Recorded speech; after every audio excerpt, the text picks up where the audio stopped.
ఆరాధన అనేది మనము అంకిత భావముతో కదా, ఉదయం చెప్పిన 2 మాటల్ని నేను మరలా క్లుప్తంగా జ్ఞాపకం చేస్తాను. అంకిత భావముతో మనము ఆరాధన చెయ్యాలి. అంకిత భావము, ఒకరితో ఒకరు కలిసి, ఒకరితో ఒకరు ఇమ్మర్స్ అయ్యి, ఒకరితో ఒకరు ఆంతరంగికంగా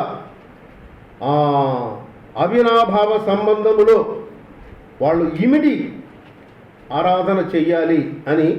అలాగ నేను అనేక విషయాలు మీకు జ్ఞాపకం చేశాను. అందులో ప్రధానంగా ఒకటి ప్రేమ. మనల్ని ప్రేమించిన దేవుణ్ణి మనం కూడా ప్రేమించాలి. అది పూర్ణ హృదయముతో, పూర్ణ ఆత్మతో, పూర్ణ శక్తితో, పూర్ణ బలముతో. ఒకటి ప్రభువును ప్రేమించాలి, రెండవది నిన్ను వలె నీ పొరుగువాన్ని కూడా ప్రేమించాలి. రెండవది క్షమాగుణము. ప్రభు మనల్ని క్షమించాడు, మనం కూడా క్షమించాలి. మూడవది ఆయన కృప. ఆయన కృప, ఆయన కృప మనల్ని యోగ్యులుగా చేసింది. ఆయన కృప మనల్ని అర్హులుగా చేసింది. ఆయన కృప మనల్ని పాత్రులుగా చేసింది. కనుక ఈ మాటల్ని మనం ఉదయకాలము జ్ఞాపకం చేసుకున్నాం. అందుకు అబ్రహాము ఆ మోరియా పర్వతం మీద ఉన్న సంగతులన్నీ మనం అనేక సంగతులు జ్ఞాపకం చేసుకున్నాం. సో మొదటిది అది అంకిత భావముతో ప్రభు అయిన దేవుని సన్నిధిలో ఆయన్ని స్తుతించి ఆరాధించాలి. రెండవది అవసరత. ఆయన్ని ఎందుకు అంటే ఆరాధించవలసిన అవసరం ఏమిటి అంటే, ఆయన వ్యక్తిత్వములో ఆయన పరిశుద్ధుడు, ఆయన నీతిమంతుడు, ఆయన సత్యవంతుడు, ఆయన మహిమాస్వరూపి, ఆయన ప్రేమాస్వరూపి, ఆయన ఆత్మస్వరూపి అయిన దేవుడు. ఆయన వ్యక్తిత్వాన్ని బట్టి మనము ఆయన్ని ఆరాధించాలి. అది మన అవసరత. రెండవది ఆయన ఔన్నత్యమును బట్టి ఆయన ఆరాధించాలి. ఈ 2 మాటలు మనం జ్ఞాపకం చేసుకున్నాం. ఇప్పుడు మూడవది ఆయన ఎందుకు ఆరాధించాలి. ఎందుకు ఆరాధించాలి, ఎందుకు మనం ఆయన ఆరాధించాలి అంటే, యెషయా గ్రంథము 43వ అధ్యాయం చూడండి. యెషయా గ్రంథము 43వ అధ్యాయము 7వ వచనాన్ని చదువుదాం.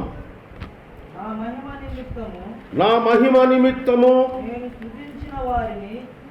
నేను సృజించిన వారిని, నా నామము పెట్టబడిన వారందరినీ తెప్పించుము.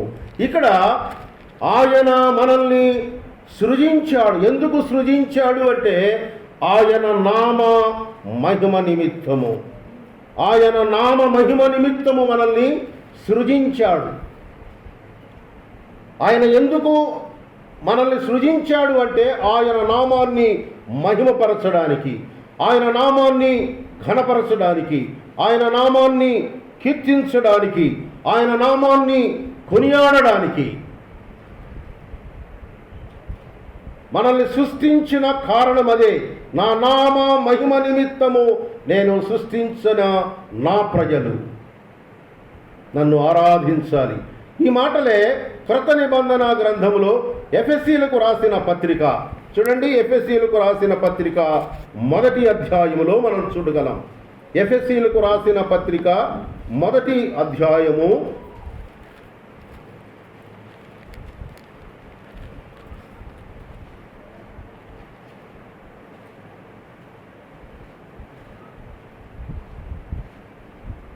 6వ వచనం చూడండి. ఎట్లనగా తన ప్రియుని యందు తాను ఉచితముగా మనకు అనుగ్రహించిన తన కృపా మహిమకు కీర్తి కలుగునట్లు తన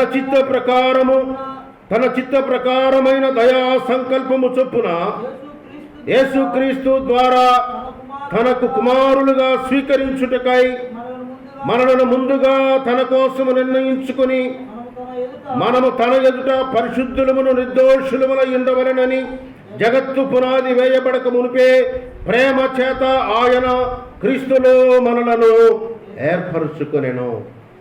జగత్తు పునాది వేయబడక మునిపే క్రీస్తులో మనల్ని ఏర్పరచుకున్నాడంట. ఎందుకు? ఆయన కృపా మహిమకు కీర్తి కలగాలని. ఆయన కృపా మహిమకు కీర్తి కలగాలని. అదే మాట మనము 14వ వచనంలో కూడా చూస్తాం. చూడండి, 14వ 12వ వచనములో కూడా చూస్తాం. దేవుని క్రీస్తు మందుగా మనల్ని నిరీక్షించిన మనం తన మహిమకు కీర్తి కలగజేయవలనని 12వ వచనం. ఆయన సంపాదించిన ప్రజలకు విమోచన కలుగు నిమిత్తము ఈ ఆత్మ మన స్వాస్థ్యములకు సంచకరువుగా ఉన్న. ఇక్కడ మనం చదువుకున్న 6వ వచన భాగములో 12వ వచన భాగం చూడండి ఒకసారి. 12వ వచనం కూడా, మరియు క్రీస్తునందు ముందుగా నిరీక్షించిన మనము తన మహిమకు కీర్తి కలగ చేయవలనని దేవుడు తన చిత్త ప్రకారమైన సంకల్పమును బట్టి మనల్ని ముందుగా నిర్ణయించి ఆయన యందు స్వాస్థ్యముగా ఏర్పరచుకొనెను. ఇక్కడ మనం చదువుకున్న 6వ వచన భాగములో ఆయన కృపా మహిమకు కీర్తి కలగవలనని ప్రేమ చేత ఆయన క్రీస్తులో మనలను ఏర్పరచుకొనెను. 12వ వచనం దగ్గరికి వచ్చేటప్పటికి ఆయన కృపా మహిమకు ఆయన తన మహిమకు కీర్తి కలగవలనని, కీర్తి కలుగ చేయవలనని దేవుడు తన చిత్త ప్రకారమైన సంకల్పము చొప్పున మనలను ముందుగా నిర్ణయించి ఆయన యందు స్వాస్థ్యముగా ఏర్పరచుకున్నాడు. ముందుగా క్రీస్తులో మనలను ఏర్పరచుకున్నాడు. ఎలాగూ ఏర్పరచుకున్నాడు అంటే స్వాస్థ్యముగా ఏర్పరచుకున్నాడు. ఆ తర్వాత 14వ వచనములో ఆయన మహిమకు, దేవుని మహిమకు కీర్తి కలుగ చేయవలనని ఆయన సంపాదించుకున్న ప్రజలకు విమోచనము కలుగు నిమిత్తము దేవుడు తన ఆత్మ అనే స్వాస్థ్యాన్ని మనకు సంచకరువుగా ఇచ్చాడు. మూడు మాటలు ఇక్కడ మనం చూస్తున్నాం. ఒకటి ఏర్పరచుకున్నాడు, రెండవది స్వాస్థ్యముగా ఏర్పరచుకున్నాడు, మూడవది ఆయన విమోచనము, సంపాదించుకున్న ప్రజలకు విమోచనము కలుగు నిమిత్తము తన ఆత్మను సంచకరువుగా ఉంచాడు. ఇదంతా ఎందుకు చేశాడంటే ఆయన కృపా మహిమకు కీర్తి కలగాలని. ఇది ఆరాధన. ఆయన్ని స్తుతించడానికి, ఆరాధించడానికి, ఆయన కృపా మహిమకు కీర్తి కలగాలని ఎప్పుడు ఏర్పరచుకున్నాడు, ఎప్పుడు స్వాస్థ్యముగా చేసుకున్నాడు, ఎప్పుడు విమోచన కలుగు చేయాలని ఆయన ఆలోచన చేశాడంటే భూమికి పునాదులు వేయబడక మునిపే ఆయన క్రీస్తులో మనల్ని ప్రేమ చేత ఏర్పరచుకున్నాడు. కనుక ఆయనను మనము స్తుతించి ఆరాధించవలసిన వారముగా ఉన్నాము. ఎందుకు ఆయన్ని స్తుతించి ఆరాధించాలి అంటే ఆయన మన సృష్టికర్త. చూడండి, కొన్ని మాటలు నేను మీకు జ్ఞాపకం చేస్తాను దేవుని లేఖనాల్లో నుండి. కీర్తనల గ్రంథం చూడండి, కీర్తనల గ్రంథము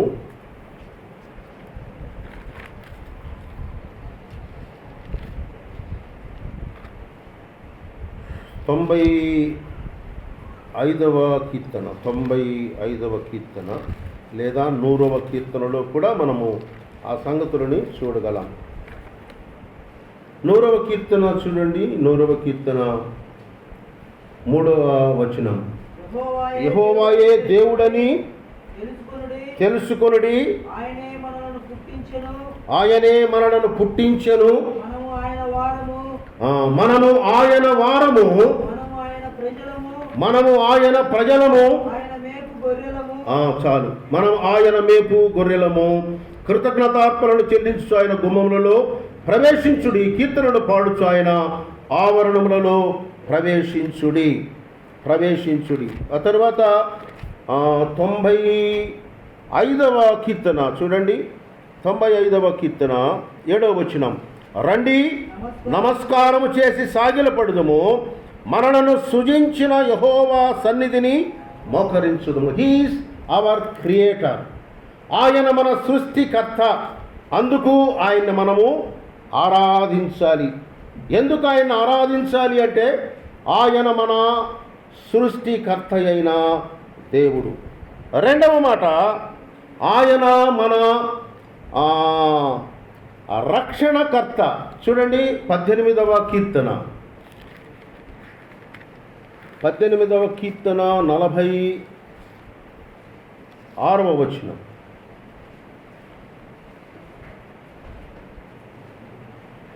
యెహోవా జీవము గలవాడు, నా ఆశ్రయదుర్గమైన వాడు, స్తోత్రార్హుడు, నా రక్షణకర్త అయిన దేవుడు బహుగా స్తుతి నందునుగాక.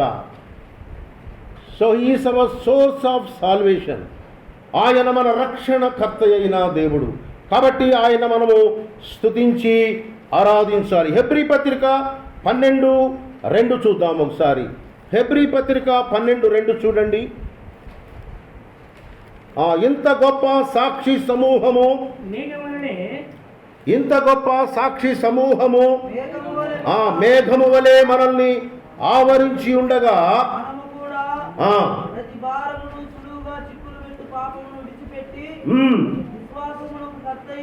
విశ్వాసమునకు కర్తయు దాని కొనసాగించు వాడనైన యేసు వైపు చూస్తూ పరిగెత్తుదము. ఆయన మన విశ్వాసమునకు కర్త. ఎందుకు ఆయన మనం స్తుతించి ఆరాధించాలి అంటే, ఆయన మన సృష్టికర్త, ఆయన మన రక్షణకర్త, ఆయన మన విశ్వాసమునకు కర్త అయిన దేవుడు. ఆయన మన విశ్వాసమునకు కర్త అయిన దేవుడు. ఆయన మన సమాధానానికి కూడా కర్తే. చూడండి, యెషయా గ్రంథము 9:6 మనకంతా తెలిసిన వచన భాగమే. యెషయా గ్రంథము 9వ అధ్యాయం 6వ వచనంలో ఏముంది? మనకు కుమారుడు అనుగ్రహింపబడును, ఆయన ఏలయనగా మనకు కుమారుడు అనుగ్రహించబడెను. 9:6 మనకు కుమారుడు అనుగ్రహించబడెను, ఆయన భుజముల మీద రాజ్యభారముండును. ఆశ్చర్యకరుడు, ఆలోచనకర్త, బలవంతుడైన దేవుడు, నిత్యుడు తండ్రి, సమాధాన కర్తయగు అధిపతి అని ఆయనకు పేరు పెట్టబడెను. ఆయన మన ఆదరణకర్త. మొదటిది ఆయన సృష్టికర్త, రెండవది ఆయన రక్షణకర్త, మూడవది ఆయన మన విశ్వాసమునకు కర్త, నాలుగవది ఆయన మన సమాధానకర్త, ఐదవది ఆయన మనకు ఆదరణకర్త అయి ఉన్నాడు. చూడండి 15 రోమాపత్రిక 15:6. రోమాపత్రిక 15వ అధ్యాయము 6వ వచనం.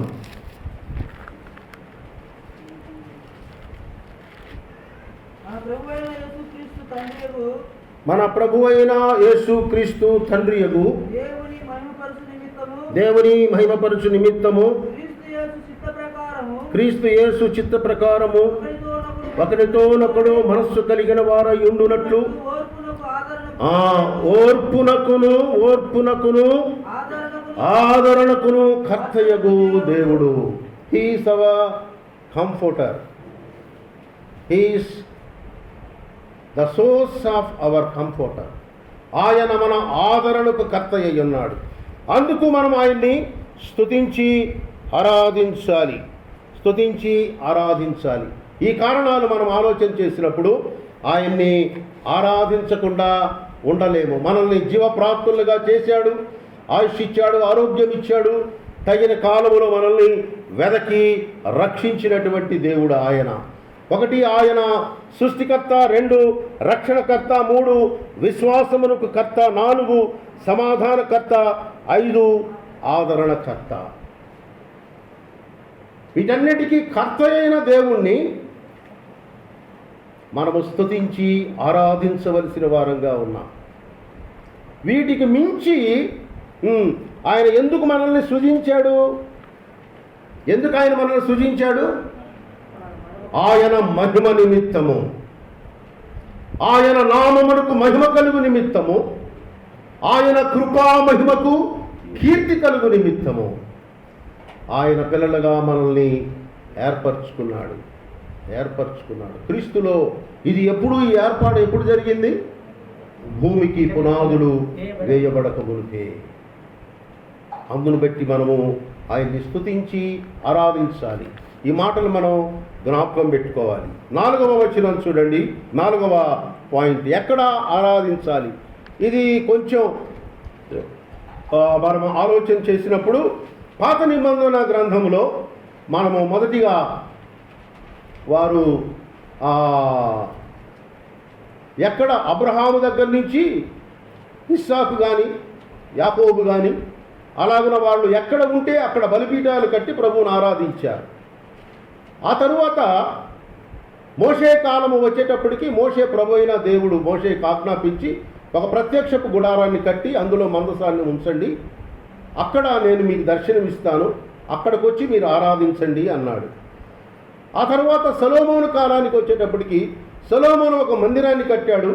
ఆ మందిరంలో బలులర్పించి ప్రభువును స్తుతించి ఆరాధించాడు. ఇది పాత నిబంధన కాలంలో ఉన్న సంగతులు. అయితే క్రొత్త నిబంధన కాలంలో మన అపోస్తలుల కార్యాల గ్రంథాన్ని పరిశీలించినప్పుడు ఆ ఆది అపోస్తలులు ఆరాధించిన స్థలాలు ఇంటింట చూడండి. అపోస్తలుల కార్యాల గ్రంథము 2వ అధ్యాయం, అపోస్తలుల కార్యాల గ్రంథము 2వ అధ్యాయంలో అక్కడ వారు కూడుకున్నట్టు ఆరాధన చేసినటువంటి ఆ పరిస్థితులను మనం చూసినప్పుడు వారు అనేకులు 2వ అధ్యాయము 44 నుంచి చదువుదాం. 44 విశ్వసించిన వారందరూ ఏకముగా కూడి తమకు కలిగినదంతయు సమిష్టిగా ఉంచుకొనిరి. ఇదియు కాక వారు తమ చరచిరాస్తులను అమ్మి అందరికిని వారి వారి అక్కరల కొలది పంచిపెట్టిరి. మరియు వారు ఏక మనస్కులై ప్రతి దినము దేవాలయములో తప్పక కూడుకొనుచు ఇంటింటా రొట్టె విరుచుచు దేవుని స్తుతించుచు ప్రజలందరి వలన దయ పొందిన వారై ఆనందముతోను నిష్కపటమైన హృదయముతోను ఆహారము పుచ్చుకొనుచుండిరి. మరియు ప్రభువు రక్షణ పొందుచున్న వారిని అనుదినము వారితో చేర్చుకొనుచు ఉండిరి. వారు ఏకముగా కూడి ప్రభువును ఆరాధించడానికి వాళ్ళు దేవాలయములో కూడుకున్నారు. ఆ తరువాత ఇంటింటా కూడా కూడుకున్నట్లుగా మనము చూస్తూ ఉన్నాం. కనుక మనం అపోస్తలుల కార్యాల గ్రంథములోనే చూచినప్పుడు అపోస్తలుల కార్యాల గ్రంథములో ఉన్న అకుల ప్రిస్కిల్లాలు చూడండి, వాళ్ళ మొదటి కొరింథీయులకు రాసిన పత్రిక ఆఖరి అధ్యాయం 16వ అధ్యాయం 19వ వచనం. ఆసియాలో సంఘముల వారు మీకు వందనములు చెప్పుచున్నారు. అకుల ప్రిస్కిల్లా అనువారును వారి సంఘమున ఇంటనున్న సంఘమును ప్రభువునందు మీకు అనేక వందనములు చెప్పుచున్నారు. మనమందరమును కూడుకుని ప్రభువును స్తుతించి ఆరాధించడానికి మనము కట్టుకున్నటువంటి మందిరములో కూడి రావడం అనేది మంచిది. అలాగు లేనప్పుడు ఆది దినాల్లో అలాగున వాళ్ళు ఇంటింటా కూడుకున్నారు. అనుకూలత ఉన్న సమయాల్లో దేవాలయములో కూడుకున్నారు. హింసలు కలిగినప్పుడు, బాధలు కలిగినప్పుడు, కష్టం కలిగినప్పుడు, శ్రమ కలిగినప్పుడు, వ్యతిరేకతలు వచ్చినప్పుడు వారు ఇంటింటా కూడుకుని ప్రభువుని స్తుతించి ఆరాధించినట్లుగా మనము చూస్తున్నాం. అయితే మత్తయి సువార్తలో యేసుక్రీస్తు ప్రభు చెప్పిన సంగతిని చూద్దాం. చూడండి, 18వ అధ్యాయం 18వ అధ్యాయము 20వ వచనం. ఏలయనగా ఇద్దరు ముగ్గురు నా నామమున ఎక్కడ కూడి ఉందురో అక్కడ నేను వారి మధ్యన ఉందునని చెప్పాను. కనుక స్థలము అనేది ప్రత్యేకమైనటువంటి ప్రభావం కలిగింది కాదు, కానీ దేవుని యొక్క క్రొత్త నిబంధనలో ఉన్నటువంటి వాక్యానుసారంగా మనమందరము మందిరానికి ఆదివారము కూడి రావడము అనేది శ్రేయస్కరము. అయితే ఇంటింటా కూడా మనము కూడి ఆరాధన చేయవచ్చు అని మత్తయి ఎక్కడ ఇద్దరు ముగ్గురు నా నామమున కూడి ఉంటారో వారి మధ్యన నేను ఉంటాను అని చెప్పాడు దేవుడు. కనుక ప్రత్యేకంగా మనం కట్టుకున్నటువంటి ప్రతిష్ఠించబడిన మందిరములోనికి రావడము శ్రేయస్కరం. ఇది కట్టబడిన మందిరం. అయితే మన హృదయములో ఉన్న మందిరము చూడండి, ఒకసారి పేతురు రాసిన మొదటి పత్రిక, పేతురు రాసిన మొదటి పత్రిక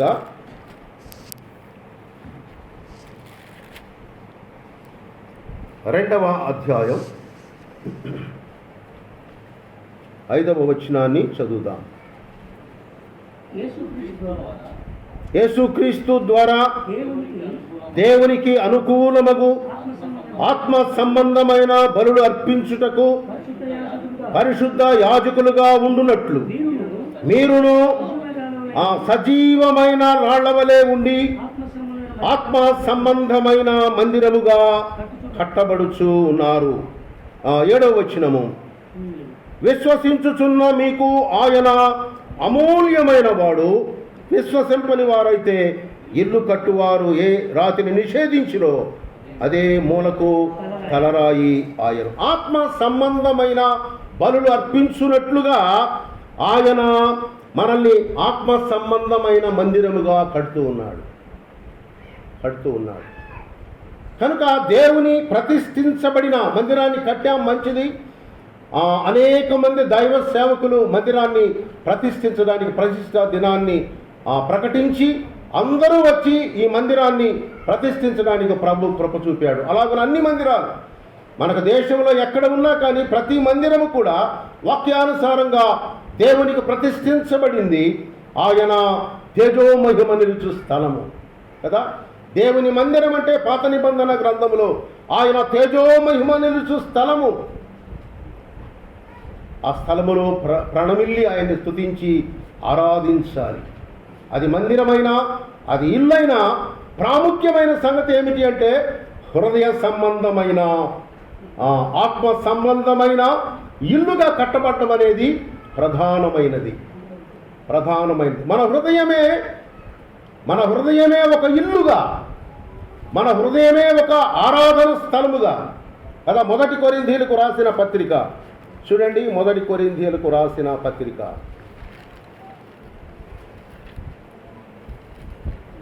3వ అధ్యాయం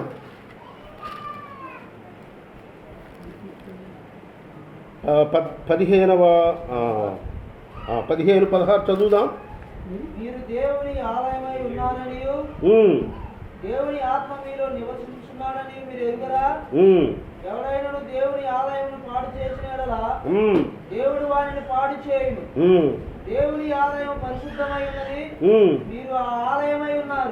దేవుని ఆలయము పరిశుద్ధమై ఉన్నది, మీరు ఆ ఆలయమై ఉన్నారు. 6వ అధ్యాయం చూడండి, 6వ అధ్యాయం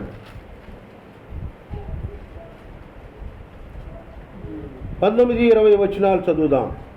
మీ దేహము దేవుని వలన మీకు అనుగ్రహింపబడి మీలోనున్న పరిశుద్ధాత్మకు ఆలయమై ఉన్నదని మీరు ఎరుగరా?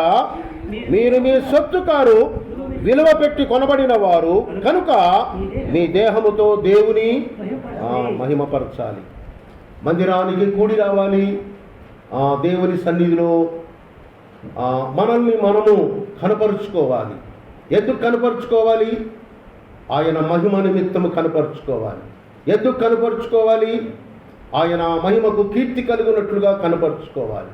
ఎందుకు కనపరుచుకోవాలి? ఆయన మన సృష్టికర్త కనుక కనపరుచుకోవాలి.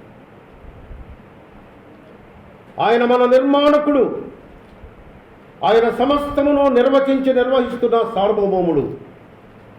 ఆయన మనల్ని విలువ పెట్టి కొన్నాడు కాబట్టి మనల్ని మనము కనపరుచుకుని ఆయన సన్నిధికి వచ్చి ఆత్మతో సత్యముతో ఆయన్ని ఆరాధించాలి. ఇక్కడికి వచ్చి కూర్చుని నలుగురు కూర్చుని ఆరాధించిన నలుగురు మధ్యలో ప్రభువైన దేవుడు ఉంటాడు. 2 లేక 3 ఎక్కడ కూడినా అక్కడ నేను వారి మధ్యన ఉంటాను అని వాగ్దానము చేశాడు. సదాకాలము మీతో ఉంటాను అని వాగ్దానం చేశాడు. కాబట్టి ఆయన్ని ఆరాధించడానికి కూడి రావాలి. ఆ తర్వాత వాక్య భాగం చూడండి. ఎవరు ఆరాధించాలి? యోహాను సువార్త 1వ అధ్యాయం, యోహాను సువార్త 1వ అధ్యాయము 12వ వచనాన్ని చదువుదాం. తన్ను తను ఎందరు అంగీకరించుదురో ఎందరు అంగీకరించుదురో వారందరికీ అనగా తన నామమునందు విశ్వాసముంచిన వారికి దేవుని పిల్లలు అగుటకు ఆయన అధికారము అనుగ్రహించాడు. దేవుని పిల్లలు అగుటకు ఆయన అనుగ్రహించారు. ఎవరు ఆయన్ని ఆరాధించాలి అంటే ఆయన పిల్లలు మాత్రమే ఆరాధించాలి. ఆయన పిల్లలు. ఇక్కడ నేను కొద్దిగా టైం తీసుకుంటాను, ముందు చెప్పినట్లుగా నేను దాటిపోను. ఇది కొంచెం ప్రాముఖ్యమైన సంగతి కాబట్టి మనము ఆయన పిల్లలు ఆ పై వచనం చదువుదాం. 13వ వచనం, కింది వచనం. తను ఎందరు అంగీకరించినో వారికందరికీ అనగా తన నామమునందు విశ్వాసం ఉంచిన వారికి దేవుని పిల్లల గొట్టుకు ఆయన అధికారం అనుగ్రహించెను. వారు దేవుని వలన పుట్టిన వారే కానీ రక్తము వలనైనను శరీరేచ్ఛల వలనైనను మానుషేచ్ఛల వలనైనను పుట్టినవారు కారు. ఇక్కడ రెండు పుట్టుకల గురించి స్పష్టంగా రాస్తూ ఉన్నాడు. రెండు పుట్టుకల గురించి. మొదటి పుట్టుక దేవుని వలన పుట్టినటువంటి వారు, దేవుని వలన పుట్టిన వారు దేవుని పిల్లలు. రెండవది శరీరేచ్ఛల వలన మానుషేచ్ఛల వలన రక్తము వలన పుట్టినటువంటి వారు భూ సంబంధులు. దేవుని వలన పుట్టిన వారు ఆత్మ సంబంధులు, శరీరమును బట్టి పుట్టిన వారు ప్రకృతి సంబంధులు. ఎవరు ఆయన్ని ఆరాధించాలి అంటే స్పష్టంగా 3వ అధ్యాయములో నికోదేముతో ప్రభువు చెప్పాడు. 3వ అధ్యాయము 3వ వచనం చూడండి. అందుకు యేసు అతనితో, ఒకడు క్రొత్తగా జన్మించితేనే కానీ అతడు దేవుని రాజ్యమును చూడలేడని నీతో నిశ్చయముగా నూతనముగా జన్మించడం. నూతన జన్మ ఎలాగొచ్చింది అంటే ఇందులో 3 సంగతులు ఉన్నాయి, నేను మీకు జ్ఞాపకం చేస్తాను. మొదటి కొరింథీయులకు రాసిన పత్రిక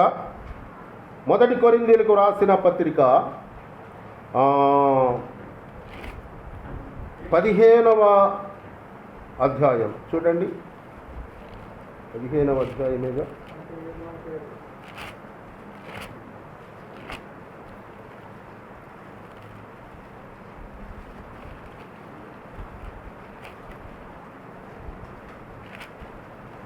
మొదటి కొరింథీయులకు రాసిన పత్రిక అన్నా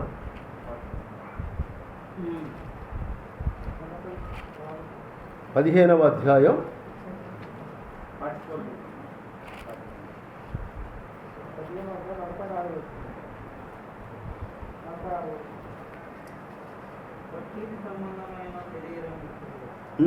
అది కాదు నాన్న, అది కాదు.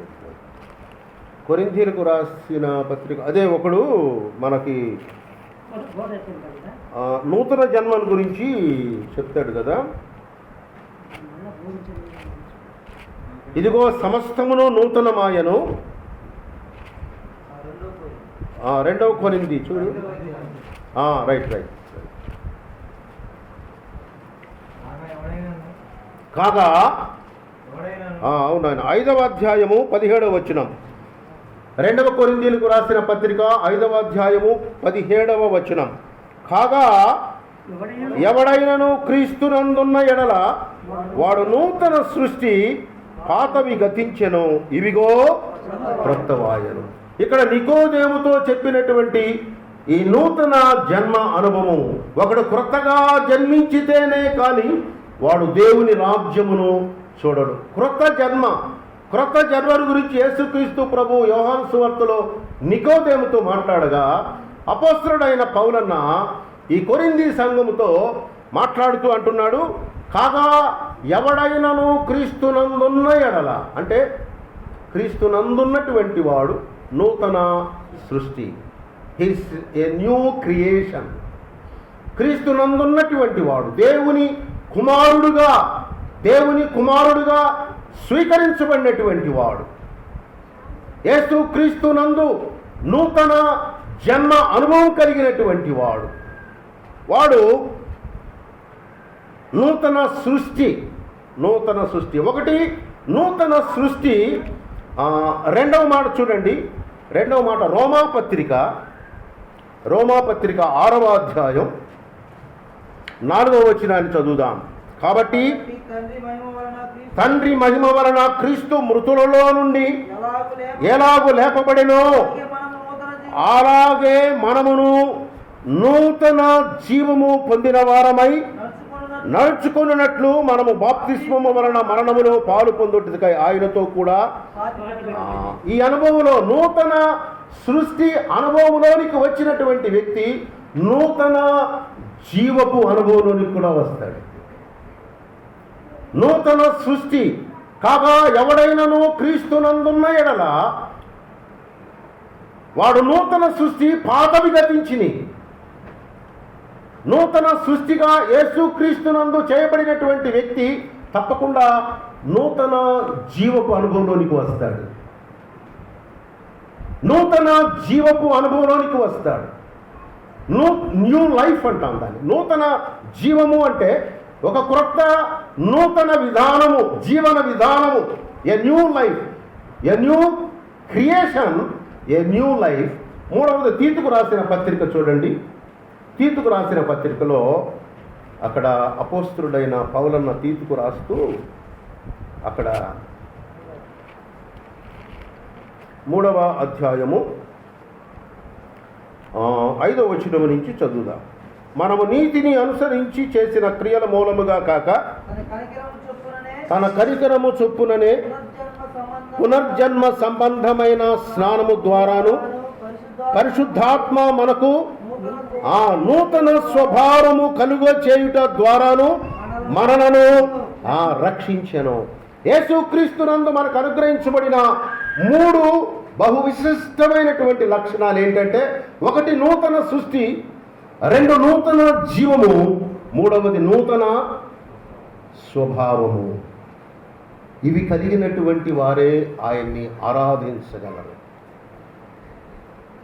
ఇవి కలిగినటువంటి వారే ఆయన సన్నిధిలో భయముతో వణుకుతో కూర్చోగలరు.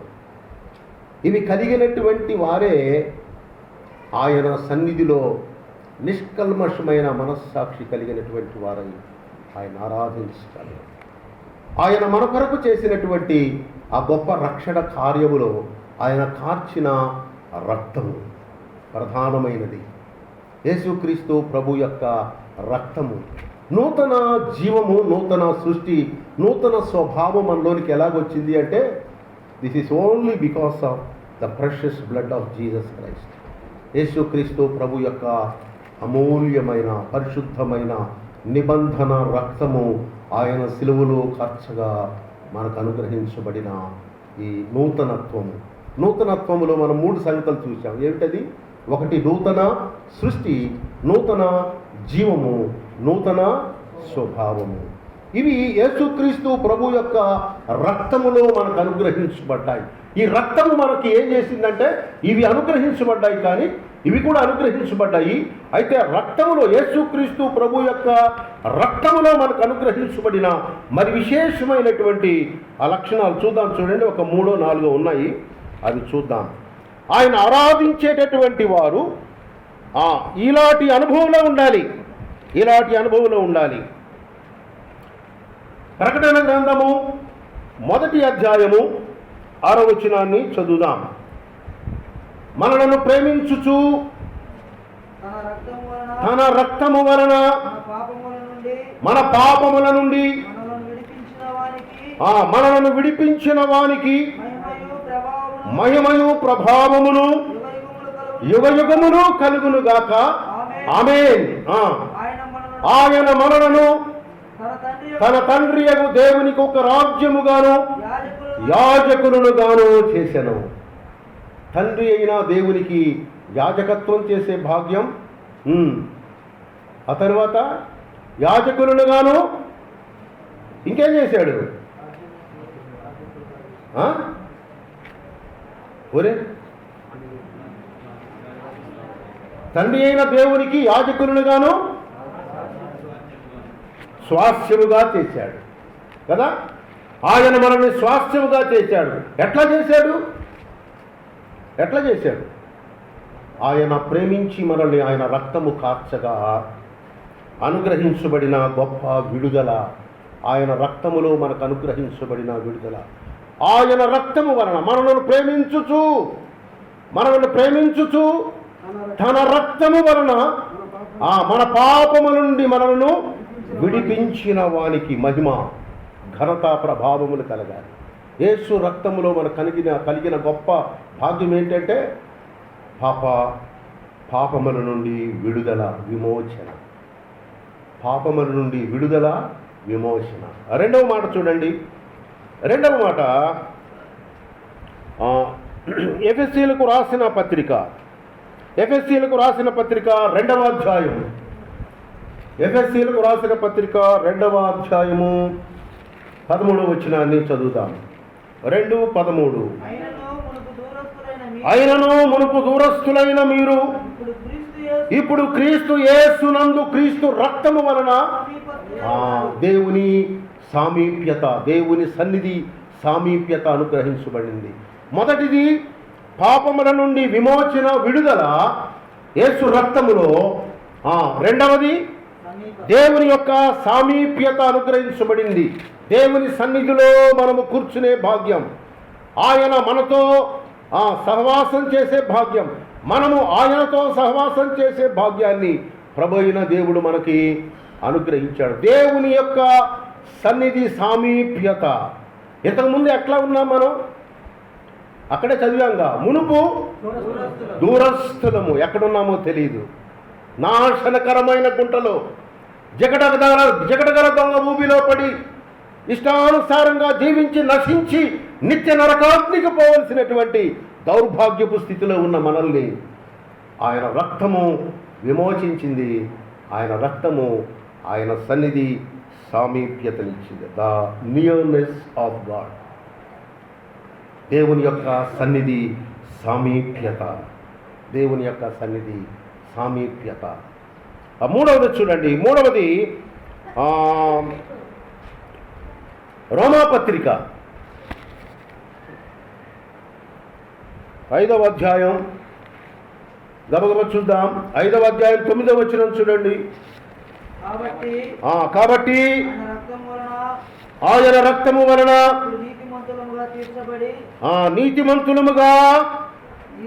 ఇప్పుడు నీతిమంతులముగా తీర్చబడి మరింత నిశ్చయముగా ఆయన ద్వారా ఉగ్రత నుండి రక్షించబడ్డాము. యేసు రక్తము మనల్ని నీతిమంతులుగా చేసింది. దుర్నీతిలో ఉన్నటువంటి మనల్ని రోమాపత్రిక 3వ అధ్యాయంలో అంటాడు కదా, 11వ వచనం ఏమంటాడు? నీతిమంతుడు లేడు, ఒక్కడు కూడా లేడు. అందరూ ఏకంగా పనికి మాలిన వాళ్ళు అయిపోయారు. అయితే ఆయన రక్తము మనల్ని నీతిమంతులుగా చేసింది. ఒకటి విడుదల, రెండవ దేవుని సన్నిధి యొక్క సామీప్యత, మూడవది నీతి. దేవుని నీతి మనకు అనుగ్రహించబడింది. 4వ అధ్యాయం చూడండి. అదే రోమాపత్రిక 4వ అధ్యాయం 25వ వచనము. ఆయన మన అపరాధముల నిమిత్తము అప్పగింపబడి మనము నీతిమంతులుగా తీర్చబడుటకై లేపబడ్డాడు. అప్పగించబడ్డాడు, లేపబడ్డాడు. దానికంటే ఒక విశేషమైన మాటను చూద్దాం. 2వ కొరింథీయులకు రాసిన పత్రిక 5వ అధ్యాయము 21వ వచనం. ఎందుకనగా మనము ఆయన యందు దేవుని నీతి అగునట్లు పాపము ఎరుగని ఆయన మన కొరకు. ఇంతకుముందు మనం నీతి లేని వాళ్ళం, దుర్నీతిలో ఉన్నవాళ్ళం. అయితే ఇంకొక నీతి కూడా ఉంది మనకి. చెప్పగలరా ఎవరైనా?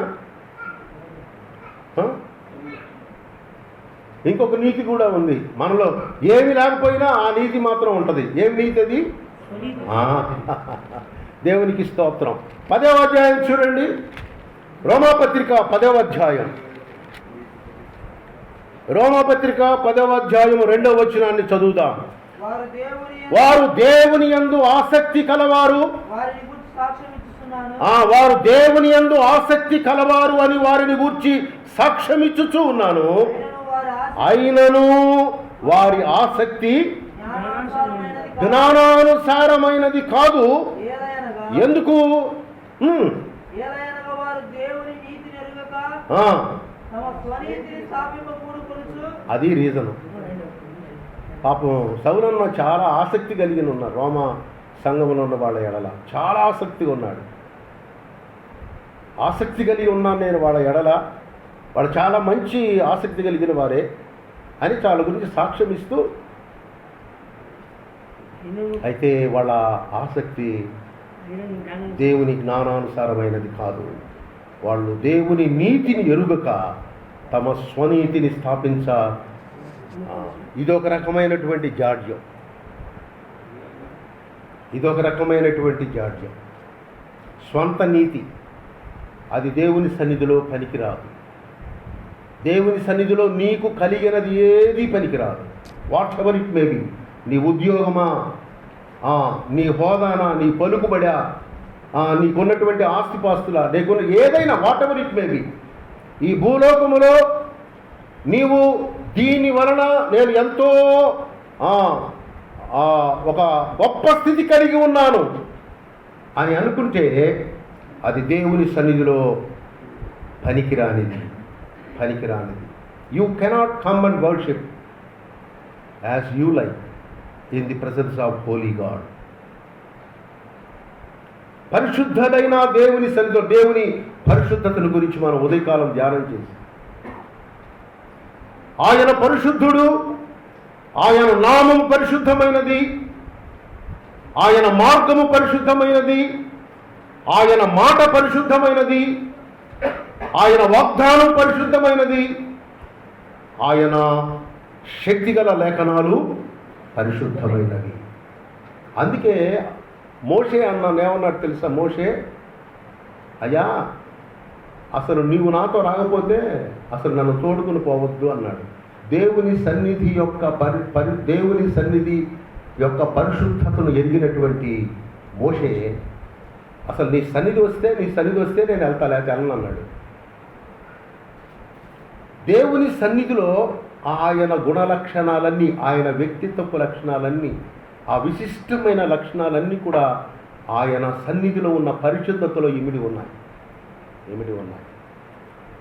పరిశుద్ధుడైన దేవుని సన్నిధిలో వచ్చి మనం ఎట్లా పడితే అట్లాగా చేయడానికి వీరు లేదు. కాబట్టి ఇప్పుడు మనం ఎన్ని నేర్చుకున్నాం? హెబ్రీ పత్రికలో దేవుని యొక్క పరిశుద్ధ నిబంధన రక్తంలో మనకు అనుగ్రహించబడిన ఆశీర్వాదాలు కదా. ఆశీర్వాదాలు అందాం. ఒకటి, విడుదల, పాపముల నుండి విడుదల. రెండవది, దూరస్థులమైన మనల్ని దేవుని సామీప్యతలోనికి తీసుకొచ్చాడు. మూడవది, దుర్నీతిలో ఉన్న మనల్ని నీతిమంతులుగా లేదా స్వనీతిలో ఉన్న మనల్ని దేవుని నీతికి వారసులుగా చేశాడు.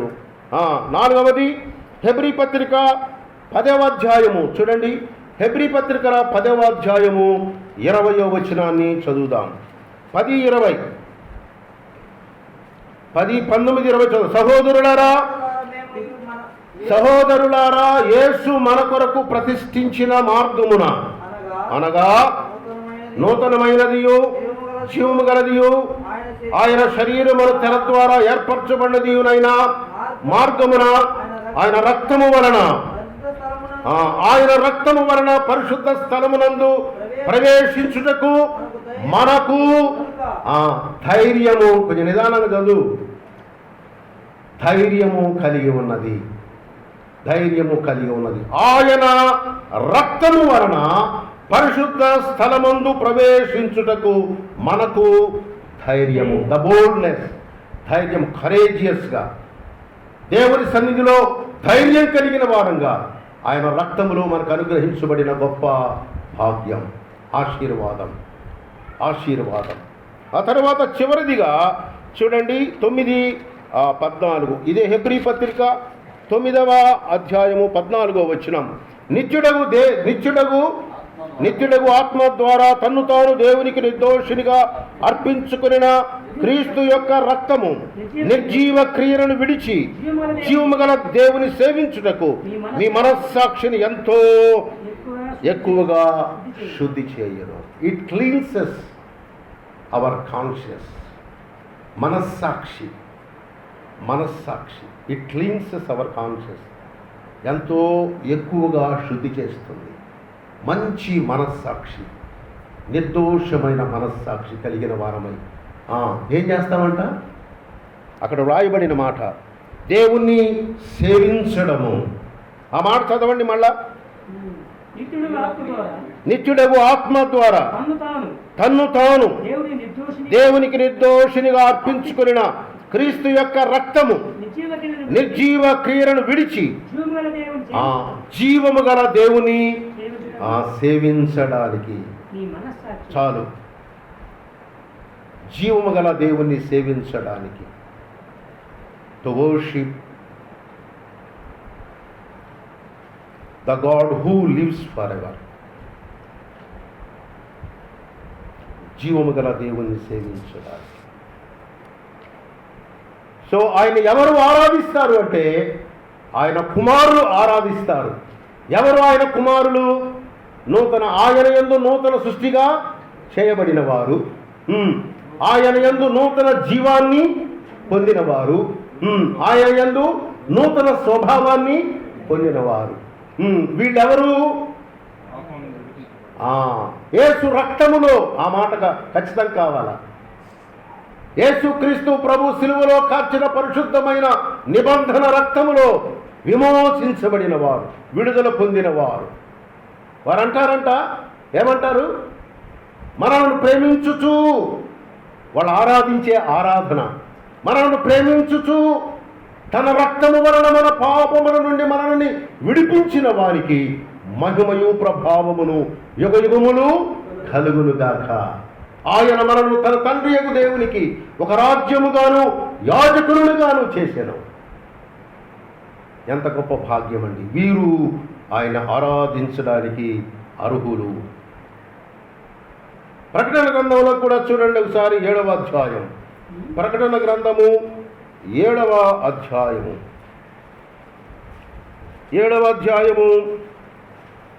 9-10 వచనాలు చదువుదాం.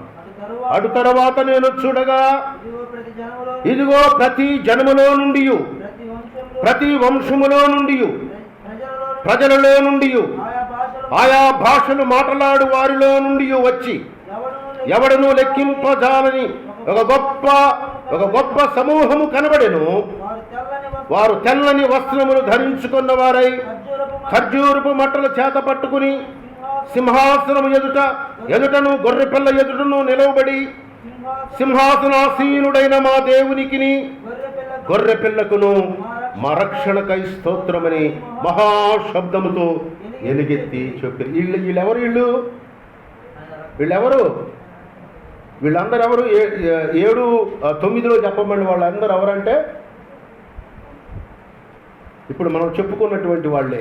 యేసు క్రీస్తునందు నూతన సృష్టిగా చేయబడిన వాళ్ళు, యేసు క్రీస్తునందు నూతన జీవము కలిగిన వాళ్ళు, యేసు క్రీస్తునందు నూతన స్వభావం కలిగిన వారు. ఎవరు వీరు? గొర్రెపిల్ల రక్తములో విడిపించబడిన వాడు. మనం చదువుకున్నటువంటి ఆ లేఖనాలు, ఆ విడుదల కానీ, ఆ సామీప్యత కానీ, ఆయన సన్నిధిలో ధైర్యం కానీ, ఆయన సన్నిధిలో మనకు అనుగ్రహించబడినటువంటి ఆ గొప్ప ఆశీర్వాదాలన్నీ మనం చదువుకున్నాం. 5 ఆశీర్వాదాలన్నీ పొందినటువంటి వారు మా దేవునికిని, మా గొర్రెపిల్లకును, మా రక్షణకై స్తోత్రం, దేవా స్తోత్రమని ఆయన సన్నిధిలో తల వంచి నమస్కరించి ఆరాధించే గొప్ప భాగ్యం. ఇది పరలోకములో జరగబోయేది. ఇక్కడ ఆయన కొరకు నమ్మకంగా ఉండి, ఆయన కొరకు పరిశుద్ధమైన జీవితాన్ని జీవించి, ఆయన కొరకు అంకిత భావము కలిగి ఆయన ఆరాధిస్తున్నటువంటి వారు ఒక దినాన ఆయన సన్నిధిలో మా దేవునికి, మా గొర్రె పిల్లకును, మా రక్షణకై స్తోత్రము లెక్కింప జారనటువంటి ఆ జన సమూహములో నీవు నేను చేరాలి అంటే యేసు రక్త ప్రోక్షణలో ఉండాలి. యేసు రక్త ప్రోక్షణలో ఉండాలి. ఆయన గాయముల చేత మనము స్వస్థపరచబడిన వారంగా ఉండాలి. ఆయన మరణ పునరుత్థానాల అనుభవం కలిగి ఉన్నటువంటి వారంగా ఉండాలి. వారు ఆరాధిస్తారు, వాళ్ళ ఆరాధనను ప్రభు అయిన దేవుడు అంగీకరిస్తాడు. ఆ తరువాత చూడండి, అవసరత. క్షమించండి, ఇది నేను పేజీ ఎవరు ఆరాధించాలి చెప్పామనుకున్నాం, అది అయిపోయింది. తర్వాత ఆరాధన సిద్ధపాటు మరియు సమయం. ఆరాధన యొక్క సిద్ధపాటు, ఆరాధనకు మనం సిద్ధపడడానికి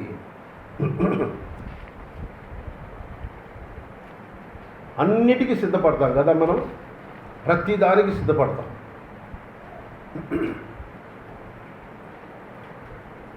ప్రతి దానికి మనం సిద్ధపడతాం.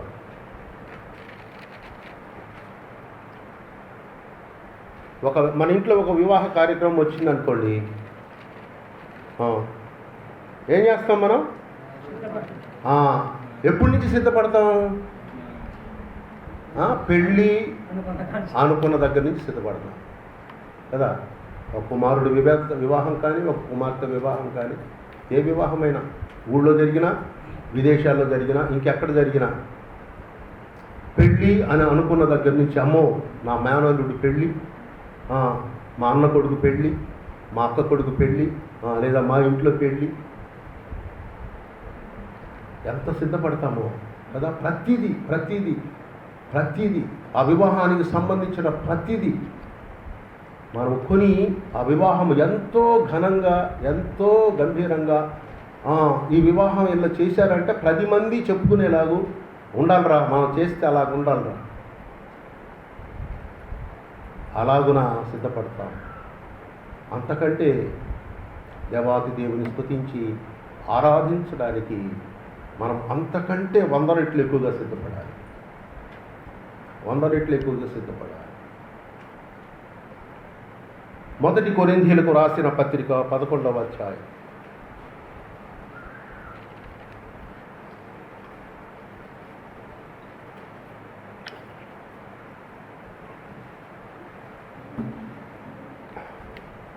పదకొండవ అధ్యాయము 23వ వచనం చదవండి. నేను మీకు అప్పగించిన దానిని ప్రభువు వలన పొందితిని. ప్రభువుని యేసుడు తాను అప్పగించిన రాత్రి ఒక రెట్టుని ఎత్తుకొని కృతజ్ఞతాస్తుతులు చెల్లించి దాన్ని విరచి, ఇది మీ కొరకైన నా శరీరం, ఇది మీ కొరకైన నా శరీరము, నన్ను జ్ఞాపకము చేసుకున్నటకై దీనిని చేయుడని చెప్పాను.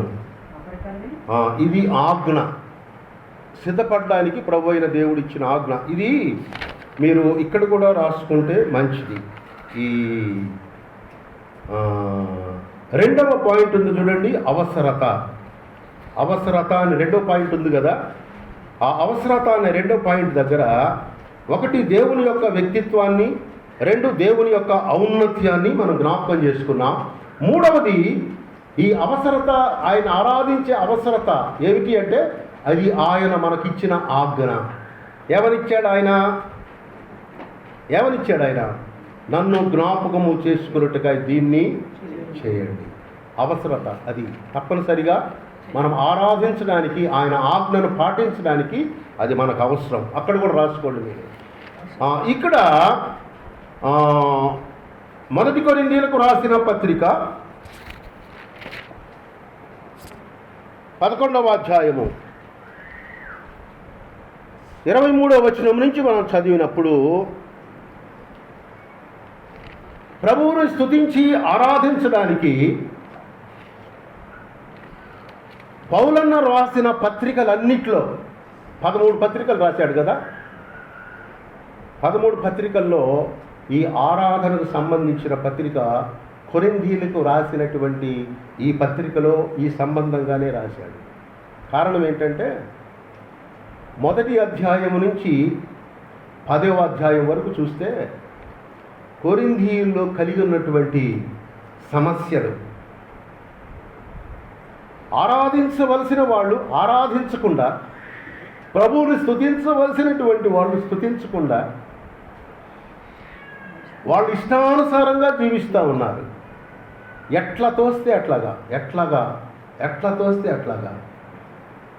ఏది పడితే అది సంఘంలో ఉంది. వాళ్ళ యొక్క అనైక్యత కనిపెట్టుకుని ఉండకపోవడం, అసలు వాళ్ళ ఆ ఏకత్వం లేకపోవడం, ఇవన్నీ 1వ అధ్యాయం నుంచి 10వ అధ్యాయం వరకు చూస్తే వాళ్ళన్నీ బ్యాక్లాగ్స్, అన్ని వీక్నెసెస్, వాళ్ళ బలహీనతలన్నింటినీ జ్ఞాపకం చేసుకుని ఈ పత్రికలో మాత్రమే ఆరాధన యొక్క సిద్ధపాట్ల గురించి 11వ అధ్యాయంలో వాళ్ళకి రాస్తా ఉన్నాడు. ఇంకా మిగతా పత్రికల్లో ఏ పత్రికల్లో కూడా ఈ వివరణ ఎక్కడ మనం చూడం. This is only the book of Corinthians. కారణము, కొరింథీ సంఘములో ఉన్నటువంటి విశ్వాసుల యొక్క బలహీనతలను చెప్తూ, మీరు చదవండి, మీకు తెలిసే ఉంటుంది, 1వ అధ్యాయం నుంచి 10వ అధ్యాయం వరకు చదవండి. వాళ్ళ బలహీనతలన్నీ చెప్పుకుంటూ వచ్చాడు. 11వ అధ్యాయం 23వ వచనం దగ్గరికి వచ్చేటప్పటికి అసలు ఈ ఆరాధన క్రమం అనేది, ఈ రొట్టె, ఈ ద్రాక్షారసము అనేది నేను ప్రభువు వలన పొందాను. ఇది నా అంతట నేను మీకు ఇచ్చేది కాదు, నా అంతట నేను మీకు చెప్పేది కాదు. 23వ వచనం చదువుదాం మళ్ళా ఒకసారి. కాబట్టి నా సహోదరులారా, 23 నుంచి సార్ నేను చదవమన్నది, నేను మీకు అప్పగించిన దానిని ప్రభువు వలన పొందాను. నేను దీన్ని ప్రభువు వలన పొందింది నేను మీకు అప్పగిస్తున్నాను. నేను ప్రభువు వలన పొందాను, నేను దాన్ని మీకు అప్పగిస్తూ ఉన్నాను. ఇది మీరు చాలా జాగ్రత్తగా పరిశుద్ధతతో, దేవుని నీతి కలిగి, దేవుని యథార్థత కలిగి, దేవుని కొరకు నమ్మకస్తులుగా ఉండి ఆయన ఆరాధించడానికి మీరు సిద్ధపడాలి. ప్రభు అయిన యేసు నాకు అనుగ్రహించిన దానిని నేను మీకు ఇస్తూ ఉన్నాను, అప్పగిస్తున్నాను నేను మీకు. ఇది మీరు మామూలుగా ఆలోచన చేయడానికి వీల్లేదు, ఇది సాధారణంగా తీసుకోవడానికి వీల్లేదు. ప్రభు అయిన యేసు నాకు ఇచ్చాడు దాన్ని నేను మీకు ఇస్తూ ఉన్నాను. ఇప్పుడు చదవండి. కాబట్టి నేను మీకు అప్పగించిన దాన్ని ప్రభు వలన పొంది తిని, ప్రభు అయిన యేసు తాను అప్పగింపబడిన రాత్రి ఒక రొట్టెను ఎత్తుకుని కృతజ్ఞతాస్తుతులు చెల్లించి దాన్ని విరిచి, ఇది మీ కొరకైన నా శరీరము, నన్ను జ్ఞాపకము చేసుకున్నట్టుకాయ దీన్ని చేయుడని చెప్పాను. ఆ ప్రకారమే భోజనమైన పిమ్మట ఆయన పాత్రను ఎత్తుకుని, ఈ పాత్ర నా రక్తము వలనైన క్రొత్త నిబంధన, మీరు దీనిలోనిది త్రాగునప్పుడల్లా నన్ను జ్ఞాపకము చేసుకున్నట్టుకై దీన్ని చేయుడని చెప్పాను. మీరు ఈ రొట్టెను తిని ఈ పాత్రలోనిది త్రాగునప్పుడల్లా ప్రభువు వచ్చు వరకు ఆయన మరణమును మీరు సిద్ధపాటు కలిగి ఉండవలసింది రొట్టె ద్రాక్షారసము తినడం మాత్రమే కాదు, ఆయన మరణమును మీరు ప్రచురించాలి, ఆయన మరణ పునరుద్ధానాన్ని మీరు ప్రచురించాలి. అందుకొరకు కూడా మీరు సిద్ధపాటు కలిగి ఉండాలి. కేవలము వచ్చి ఆయన మందిరంలోనికి వచ్చి రొట్టె ద్రాక్షారసం ఇచ్చినప్పుడు వచ్చి ఆ రొట్టె ద్రాక్షారసంను తీసుకుని తినేసి తాగేసి స్తుతులు చెల్లించేసేసి వెళ్ళిపోతే దానివల్ల ఏమాత్రం ప్రయోజనం ఉంటుంది? రక్షణ ఆశీర్వాదాలని పొందలేరు ప్రియులారా, పొందలేరు. రక్షణ ఆశీర్వాదాలని పొందలేరు. ఆ రక్షణలో ప్రభు అయిన దేవుడు అనుగ్రహించిన ఆశీర్వాదాలు ఎంత గొప్పయో తెలుసా? ఆశీర్వాదాలు పొందాలి అంటే తప్పకుండా మనము సిద్ధపాటు కలిగి ఉండాలి. ఆయన ప్రేమను జ్ఞాపకం చేసుకోవాలి. మీకు క్లుప్తంగా చెప్తున్నాను. ఆయన ఆ ముందు శనివారం విజ్ఞాపన జరుగుద్దిగా మనకి. శనివారం విజ్ఞాపన జరిగేటప్పుడే, శనివారం ప్రార్థన విజ్ఞాపనలోనే, ప్రార్థన విజ్ఞాపన చేస్తూ ఆ వాక్యాన్ని మనం విని ఆ రాత్రి వ్యక్తిగతంగా దేవుని సన్నిధిలో గడుపుతూ ఉన్నప్పుడు, సోమవారం నుంచి ఆదివారం ప్రభువును స్తుతించి ఆరాధించి ఇంటికి వెళ్ళిపోయాం. సోమవారం నుంచి శుక్రవారం వరకు, శనివారం రాత్రి దేవుని మందిరంలో కూడుకునే వరకు నీలో ఉన్న ప్రతి బలహీనతను ఒప్పుకోవాలి. ఆయన ప్రేమను జ్ఞాపకం చేసుకోవాలి, ఆయన కృపను జ్ఞాపకం చేసుకోవాలి, ఆయన కనికరమును జ్ఞాపకం చేసుకోవాలి, ఆయన శిలువ కార్యాన్ని జ్ఞాపకం చేసుకోవాలి, ఆయన బలిని జ్ఞాపకం చేసుకోవాలి. ఆయన యొక్క యాగమును జ్ఞాపకం చేసుకోవాలి. ఆయన కొట్టబడి నలిగిపోయి చితికి చిత్రమైపోయి ఆయన కలువరి శిలువలో దీనుడై వేలాడి ఆయన చేసిన ఆ గొప్ప రక్షణ కార్యమును జ్ఞాపకం చేసుకోవాలి. ఆయన మరణ పునరుద్ధానాన్ని జ్ఞాపకం చేసుకోవాలి. అందుకొరకు నీవు దేవుని సన్నిధిలో సిద్ధపడాలి. యాదృచ్ఛికంగా వచ్చి you cannot come as you like and worship the holy Lord in his presence. You cannot. అందుకనే కింద వచ్చేటప్పటికి అంటాడు, చూడండి, కింద వచ్చేటప్పటికి అంటాడు, ఈ రొట్టెను తిని 26 నుంచి మీరు ఈ రొట్టెను తిని పాత్రలను త్రాగునప్పుడల్లా ప్రభు వచ్చు వరకు ఆయన మరణమును ప్రచురించుదురు. కాబట్టి ఎవడు అయోగ్యముగా ప్రభు యొక్క రొట్టెను తినునో లేక ఆయన పాత్రలోనిది త్రాగునో వాడు ప్రభు యొక్క శరీరమును గూర్చియో రక్తమును గూర్చియో అపరాధియగును.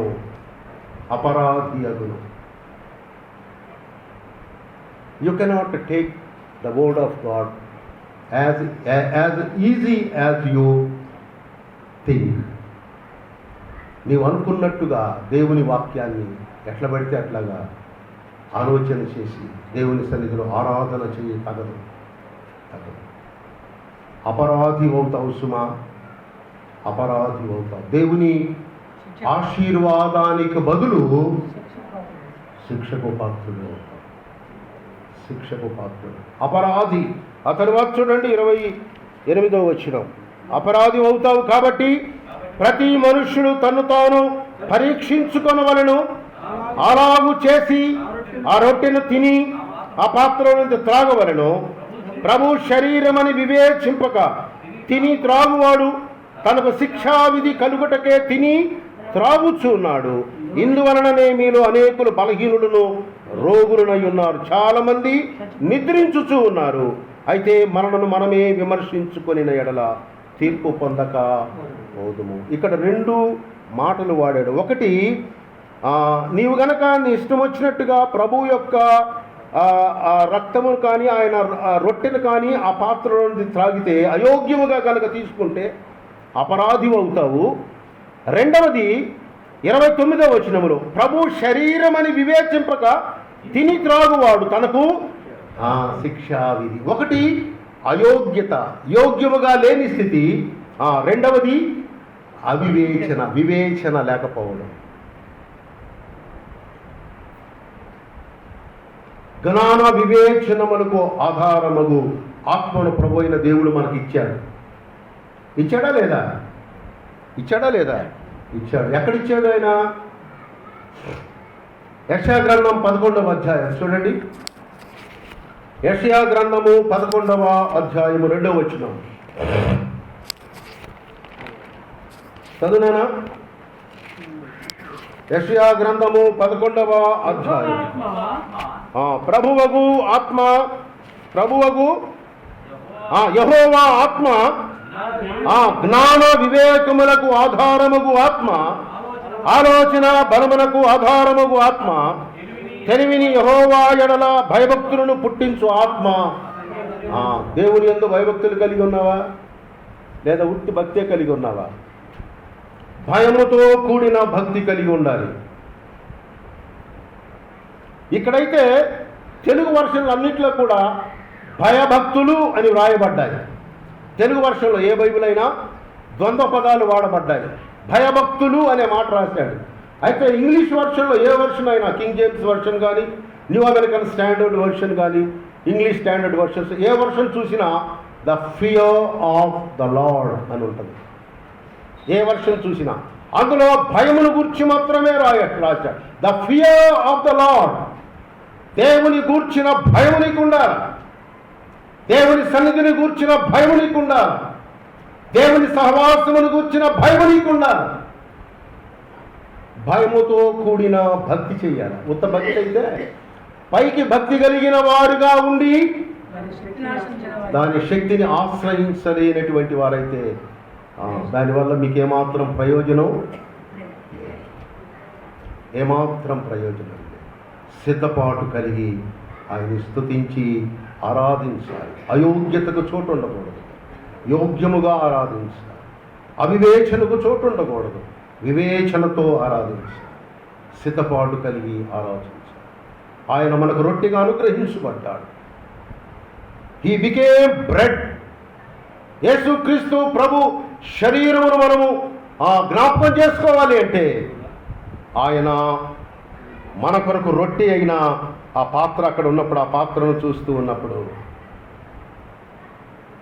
ఆ రొట్టెను చూస్తూ ఉన్నప్పుడు ఆయన కలువరి శిలువలో మన కొరకు చేసినటువంటి ఆ గొప్ప బలియాగం. కాబట్టి సరే ఆపుదామా బ్రదర్?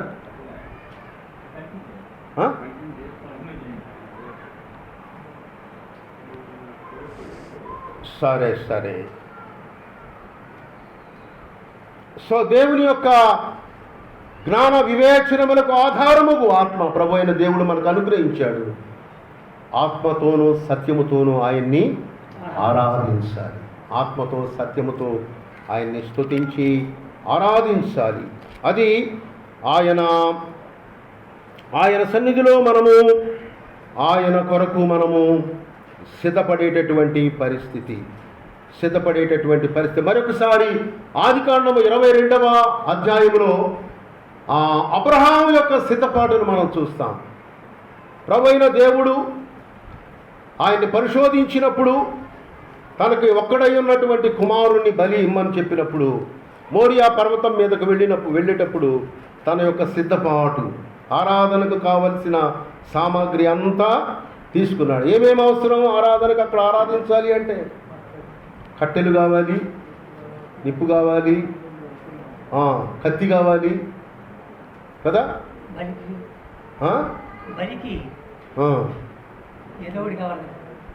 మోసుకెళ్ళడానికి గాడిద కావాలి. అన్నీ సిద్ధపాటు చేసుకున్నాడు. అక్కడికి వెళ్ళాడు, బలిపీఠం కట్టాడు, కత్తితో కట్టెలను చీల్చాడు.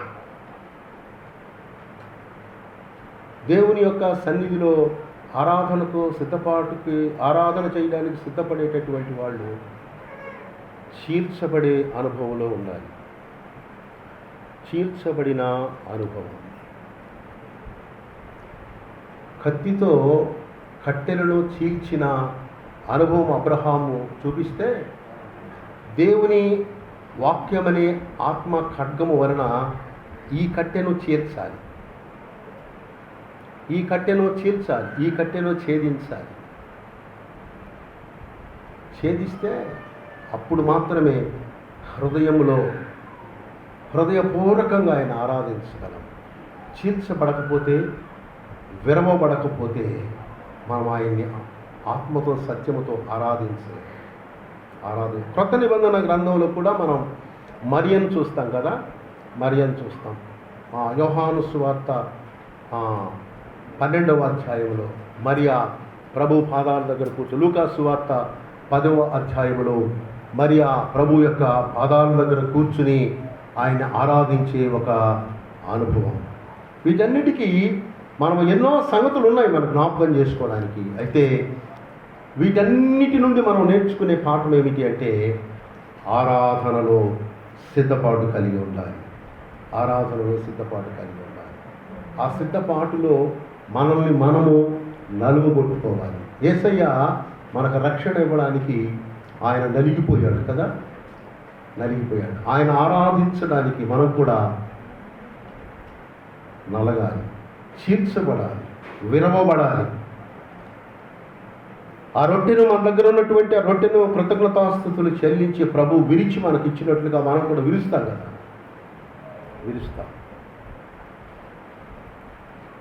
విరువబడినప్పుడు మాత్రమే, చీల్చబడినప్పుడు మాత్రమే మనం ఆయన్ని ఆత్మతో సత్యముతో ఆరాధించగలం. ఆరాధించినప్పుడు ఆరాధనలో చాలా ఆశీర్వాదాలు ఉన్నాయండి, ఒకసారి నేను మీకు కొన్ని జ్ఞాపకం చేస్తాను. చూడండి, కీర్తనల గ్రంథం. ఆయన్ని ఆరాధించడంలో ఉన్నటువంటి శ్రేష్టత, ఆ ఆరాధనలో ఉన్న ఆశీర్వాదాలు మనం అనుభవించాలి అంటే,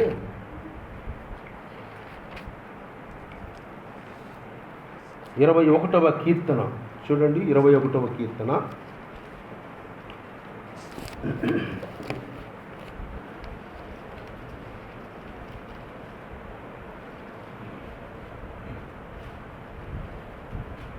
ఐదవ వచనము నుంచి చదువుతాం. 5వ వచనము నుంచి. నీ రక్షణ వలన అతనికి గొప్ప మహిమ కలిగెను, గౌరవ ప్రభావములను నీవు అతనికి ధరింపజేసి ఉన్నావు. నిత్యము ఆశీర్వాద కారకుడుగా ఉండునట్లు నీవు అతన్ని నియమించి ఉన్నావు. నీ సన్నిధిని సంతోషముతో అతనిని ఉల్లసింపజేసి ఉన్నావు. చాలండి, చాలు. అక్కడికి ఎన్ని ఆశీర్వాదాలు వచ్చినాయండి? 1, 2, 3, 4 ఆశీర్వాదాలు. నీ రక్షణ వలన. నేను చదువుతున్నాను చూడండి, ఇలాగా నీ రక్షణ అనేది ప్రతిదానికి పెడదాం, ప్రతిదానికి అప్లై చేద్దాం. ఒకటి చూడండి, నీ రక్షణ వలన. అతనికి అనే దగ్గర రక్షణను మనం అనుభవిస్తూ ఆయన ఆరాధిస్తున్నటువంటి వాళ్ళం మనం పెట్టుకుందాం. నీ రక్షణ వలన నాకు మహిమ కలిగెను, నీ రక్షణ వలన నాకు గౌరవ ప్రభావమును కలిగెను, నీ రక్షణ వలన నన్ను నిత్య ఆశీర్వాదమునకు కారణుగా చేశావు. నీ రక్షణ వలన నీ సన్నిధిలో సంతోషాన్ని నేను అనుభవించగలుగుతూ ఉన్నాను. ఎన్ని ఆశీర్వాదాలండి, ఎంత గొప్ప ఆశీర్వాదాలు! నీ రక్షణ వలన గొప్ప మహిమ, నీ రక్షణ వలన గౌరవ ప్రభావములు, నీ రక్షణ వలన నిత్య ఆశీర్వాదము, నీ రక్షణ వలన నీ సన్నిధిలో సంతోషము. ఇక్కడ మనం నిత్యము ఆశీర్వాదంగా ఉండి మనం అనుభవించడం మాత్రమే కాదు. 6వ వచనం మళ్ళీ ఒకసారి చదువుదాం. నిత్యము ఆశీర్వాద కారకుడుగా ఉండునట్లు నీవతన్ని. రక్షించబడినటువంటి వాళ్ళు ఆశీర్వదించబడడం మాత్రమే కాదు, వాళ్ళు ఇతరులకు కూడా ఆశీర్వాదకరంగా ఉంటారు. అదే అర్థం కదా అక్కడ మాట. చూడండి ఒకసారి మళ్ళీ చదవండి. నిత్యము ఆశీర్వాద కారకుడుగా ఉండునట్లు. ఎవరు నిత్యము ఆశీర్వాద కారకుడుగా ఉండునట్లు? ఎవరు?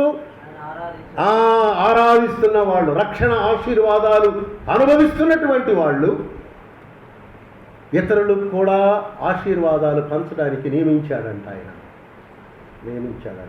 ఎంత గొప్ప భాగ్యం, ఎంత గొప్ప ధన్యత. కాబట్టి ఆయన్ని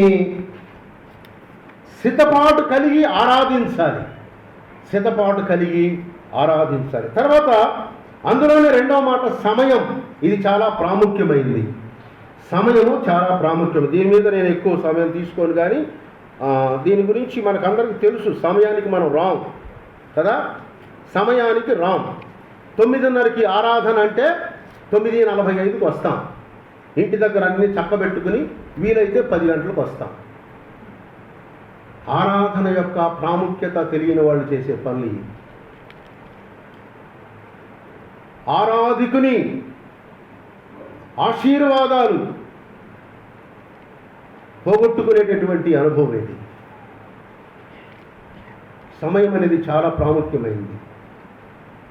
9:30 ఆరాధన అంటే 9:15కి లేదా 9:20 కన్నా రావాలి. ఖచ్చితంగా ఒక 5-10 నిమిషాల ముందే రావాలి.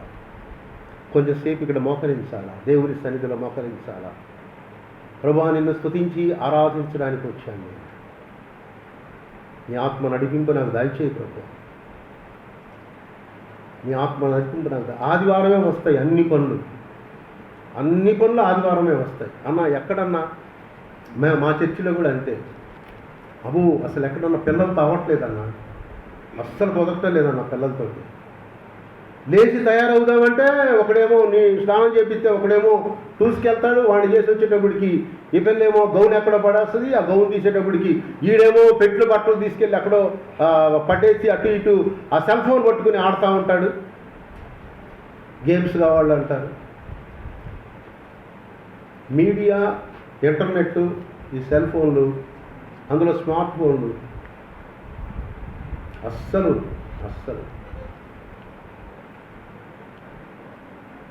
చాలా ప్రభావాన్ని చూపుతున్నాయి. ఈవెన్ ఆరాధించేటటువంటి ఆరాధికుల విషయంలో కూడా అదే పరిస్థితి ఏర్పడింది. అస్సలు అవ్వట్లేదన్నా. ఒంట్లో బాగలేదంటే అన్న అస్సలు అవ్వట్లేదన్నా, పిల్లలకి కుదరతలేదన్నా. ఎక్కడన్నా ఒకడు అటంటాడు, ఒకడు ఇటు అంటాడు, ఒకడు అది అంటాడు, ఒకడు ఇది అంటాడు, ఒకడు అన్నం అంటాడు, ఒకడు టిఫిన్ అంటాడు అని అంటామా? కడుపులో నొప్పి వచ్చింది, ఆసుపత్రికి తీసుకెళ్ళాలా? అపెండిసైటిస్ వచ్చింది, అర్జెంటుగా 24 గంటల్లో ఆపరేషన్ చేయాలి, తీసుకెళ్ళాలి. లేదే అన్న, ఆడక్కడ ఇబ్బంది పెడుతున్నాడు, వాడిని చూసి వెళ్దాంలే అంటారా? పిల్లోడు రానియట్లేదన్నా, వాడు స్నానం చేయించాలా, వాడికి బట్టలు వేయాలి, అబ్బో చాలా పనులు ఉన్నాయన్నా, కొంచెం నిదానంగా సాయంకాలం వెళ్దాంలే ఆసుపత్రికి, డాక్టర్ దగ్గర అపాయింట్మెంట్ తీసుకోండి, సాయంకాలం వెళ్దాంలే నిదానంగా అంటారా?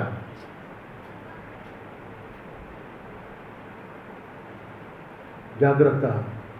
నీ ఆరోగ్య విషయంలో ఎంత జాగ్రత్త కలిగి ఉన్నావో, నీ కుటుంబ విషయంలో ఎంత జాగ్రత్త కలిగి ఉన్నావో, నీ ఉద్యోగ విషయంలో ఎంత జాగ్రత్త కలిగి ఉన్నావో, నీ వ్యాపార విషయంలో ఎంత జాగ్రత్త కలిగి ఉన్నావో, నీ బిడ్డల యొక్క భవిష్యత్తు విషయంలో ఎంత జాగ్రత్త కలిగి సిద్ధపడుతున్నావో, అంతకు మించి నీ సృష్టికర్త అయిన దేవుని స్తుతించి ఆరాధించడానికి, నీ విమోచకుడైన దేవుని స్తుతించి ఆరాధించడానికి అంతకు మించి సిద్ధపడి సమయానికి ముందే దేవుని సన్నిధికి రావాలి.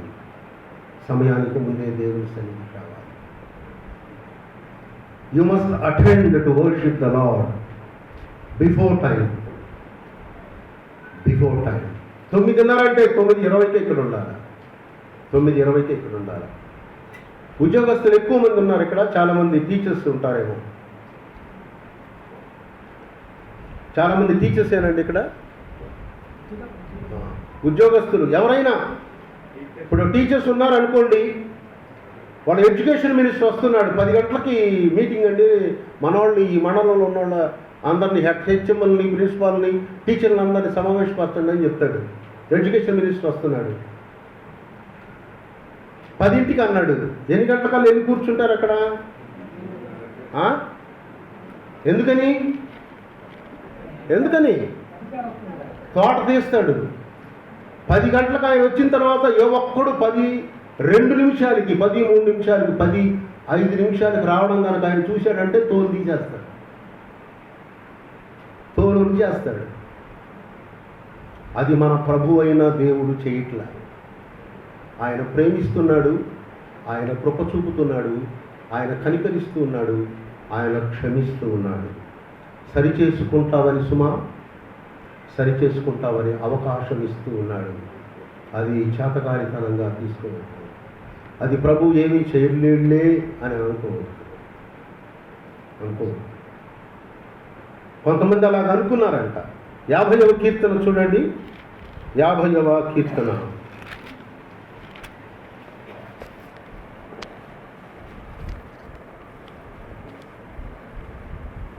21వ వచనం.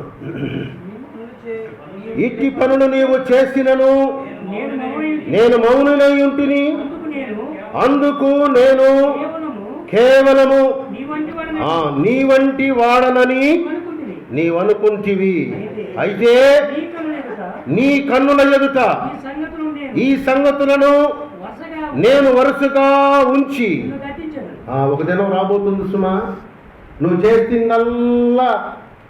నువ్వు చేసిందల్లా దేవుడు చూస్తూ ఊరుకుంటున్నాడనే సంగతిని మర్చిపోతున్నాను. ఏమన్నా పర్లేదులే, ఏం చేసినా పర్లేదులే, ఏం మాట్లాడినా పర్లేదులే అనుకుంటున్నావేమో. ఇట్టి పనులు చేసినను, ఇట్టి పనుల్లో ఆరాధనకు ఆలస్యంగా రావడం ఒక పని, ఆయన ఆరాధించడానికి ఆలస్యంగా రావడం ఒక పని. ఇది ఒక దినాన నీ ఎదుట పెడతాడు ఆయన. ఒక దినాన పెడతాడు, నీ ఎదుట పెట్టి నిన్ను గద్దిస్తాడు. ఆయన గద్దిస్తే ఏమవుతుందో తెలుసా?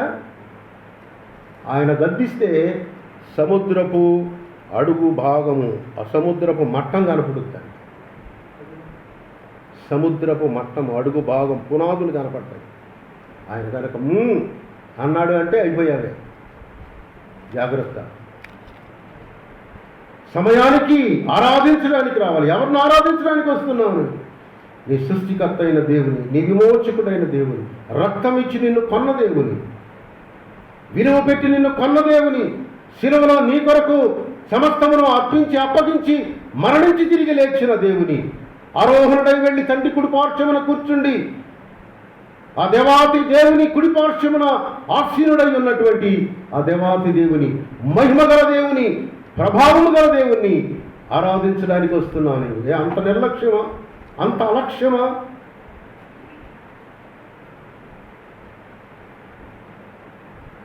జాగ్రత్త సుమా.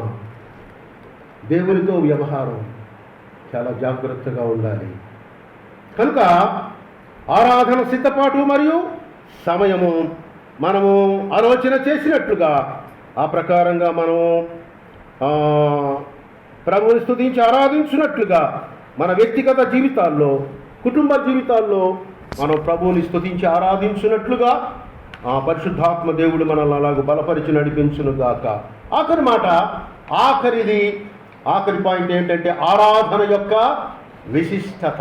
ఆరాధన యొక్క విశిష్టత, the uniqueness of worship. The uniqueness of worship. ఆరాధన యొక్క విశిష్టత ఏమిటి? ఆరాధన యొక్క విశిష్టత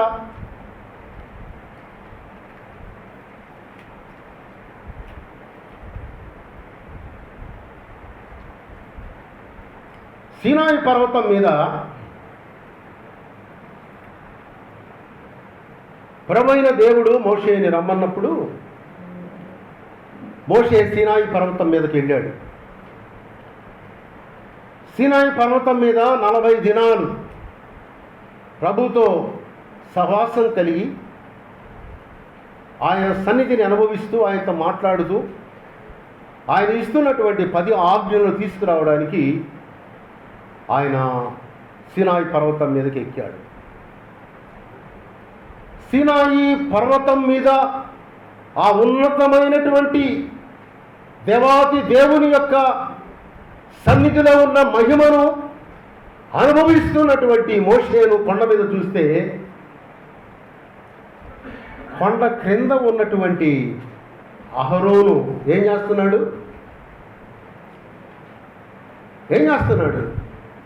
అహరోను, కొండ కింద ఉన్న అహరోను ఏం చేస్తున్నాడండి? ప్రజలందరితో కలిసి, ఇశ్రాయేలు ప్రజలతో, ఇంకా అర్య జనాంగము సంకరజాతి ప్రజలతో కలిసి ఈ మోషే ఏమయ్యాడో మాకు తెలీదు, 40 దినాలు అయిపోయింది, రాలేదు, ఉన్నాడో లేదో తెలీదు, మనల్ని ఐగుప్తు నుంచి విడిపించి నడిపించి తీసుకువచ్చినటువంటి ఒక దేవుణ్ణి మనం తయారు చేసుకుందాం, అందరి దగ్గర ఉన్నటువంటి బంగారాన్ని ఒలిచి తీసుకురండి అన్నారు. ఒలిచి తీసుకొస్తే దూడను తయారు చేశారు. ఆ దూడకు మొక్కుతూ తిని తాగి సుఖిస్తూ ఉన్నారు. కొండ క్రింద ఉన్నటువంటి అహరోను యొక్క స్థితిని మనం జ్ఞాపకం చేసుకుంటే దౌర్భాగ్యమైన స్థితి. కొండ మీద ఉన్నటువంటి ఆ ఉన్నతమైన స్థలములో, దేవుని మహిమలో, దేవుని సన్నిధిలో, దేవుని తేజస్సులో ఇశ్రాయేలు ప్రజల కొరకైన ఆజ్ఞలు, దేవుని యొక్క చిత్తాన్ని తీసుకురావడానికి ఆ కొండ మీద ఉన్నటువంటి అనుభవం ఉన్న మోషేని చూచినప్పుడు ఇట్స్ అ వండర్ఫుల్ ఎక్స్పీరియన్స్. ఇది ఆరాధన యొక్క విశిష్టత. ఆయన మహిమను, ఆయన ప్రభావాన్ని, ఆయన తేజస్సును మనము అనుభవించేటటువంటి ఒక గొప్ప ఉన్నతమైన అనుభవం ప్రభు అయిన దేవుడు మనకు అనుగ్రహిస్తున్నాడు. యెషయా గ్రంథంలో 2 సన్నివేశాలు నేను మీకు జ్ఞాపకం చేస్తాను. చూడండి, 6వ అధ్యాయం, యెషయా గ్రంథము 6వ అధ్యాయములో మనం ఉదయం కూడా చదువుకున్నాం. మొదటి నుంచి కొన్ని వచనాలు చదువుదాం. రాజైన ఉజ్జియా మృతి నొందిన సంవత్సరమందు అత్యున్నతమైన సింహాసనమందు ప్రభు ఆసీనుడై ఉండగా నేను చూచి తిని, ఆయన చొక్కాయి అంచులు దేవాలయమును నిండుకొనెను. పైగా చెరువు నిలిచిండేది. ఒక్కొక్కరికి 6 రెక్కలు ఉండేది. ప్రతివాడు 2 రెక్కలతో తన ముఖము రెంటితో తన కాళ్ళను కప్పుకొనుచు రెంటితో ఎగురుచుండెను. వారు సైన్యముల యెహోవా పరిశుద్ధుడు పరిశుద్ధుడు అని సర్వలోకము ఆయన మహిమతో నిండి ఉన్నది అని గొప్ప స్వరముతో అనగా ప్రతిగానము చేయుచుండేది. వారి కంఠస్వరము వలన చాలు. ఇది యెషయా యొక్క ప్రత్యక్షత. ఎప్పుడంటే ఉజ్జియా మృతి నొందిన సంవత్సరమందు. ఈ యెషయా గ్రంథం 1వ అధ్యాయం నుంచి 5వ అధ్యాయం వరకు అన్ని శ్రమలే, ప్రతిదీ కంప్లైంటే కదా. చూడండి ఒకసారి, జ్ఞాపకం చేస్తాను నేను మీకు. 1వ అధ్యాయంలో దేవుడే చెప్తున్నాడు, ఆకాశము భూమిని సాక్ష్యంగా పెట్టి అసలు నా ప్రజలు నా మాట వింటలేదు. ఏమన్నాడు అక్కడ? నేను పిల్లలను పెంచి పెద్ద చేశాను, వారు నా మీద తిరుగుబడి ఉన్నారు. ఆ తర్వాత అక్కడ చాలండి, మనం కొద్దిగా క్లుప్తంగా జ్ఞాపకం చేసుకుందాం. ఆ తర్వాత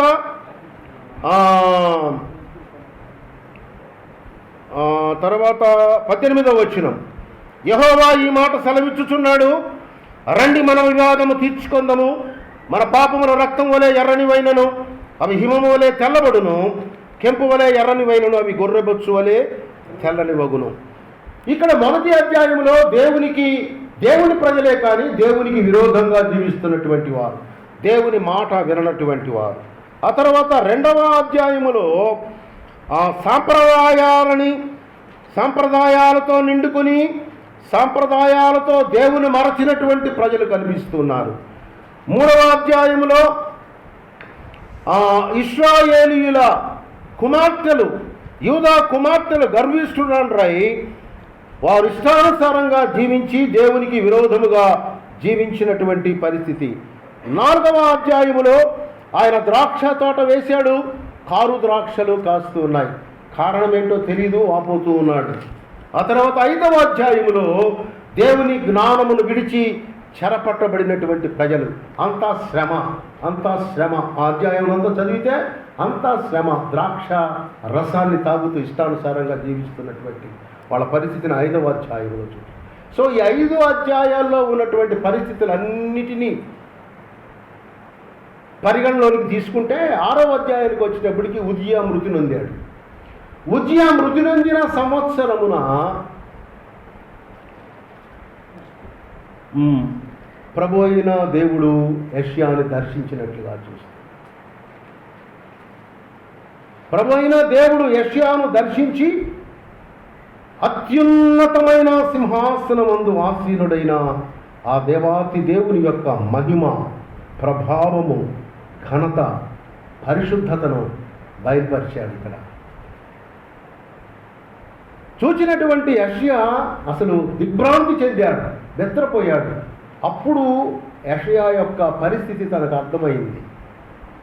అర్థమైంది. ఏమంటున్నాడు? ఆ దర్శనాన్ని చూచినటువంటి యెషయా ఏమంటున్నాడు?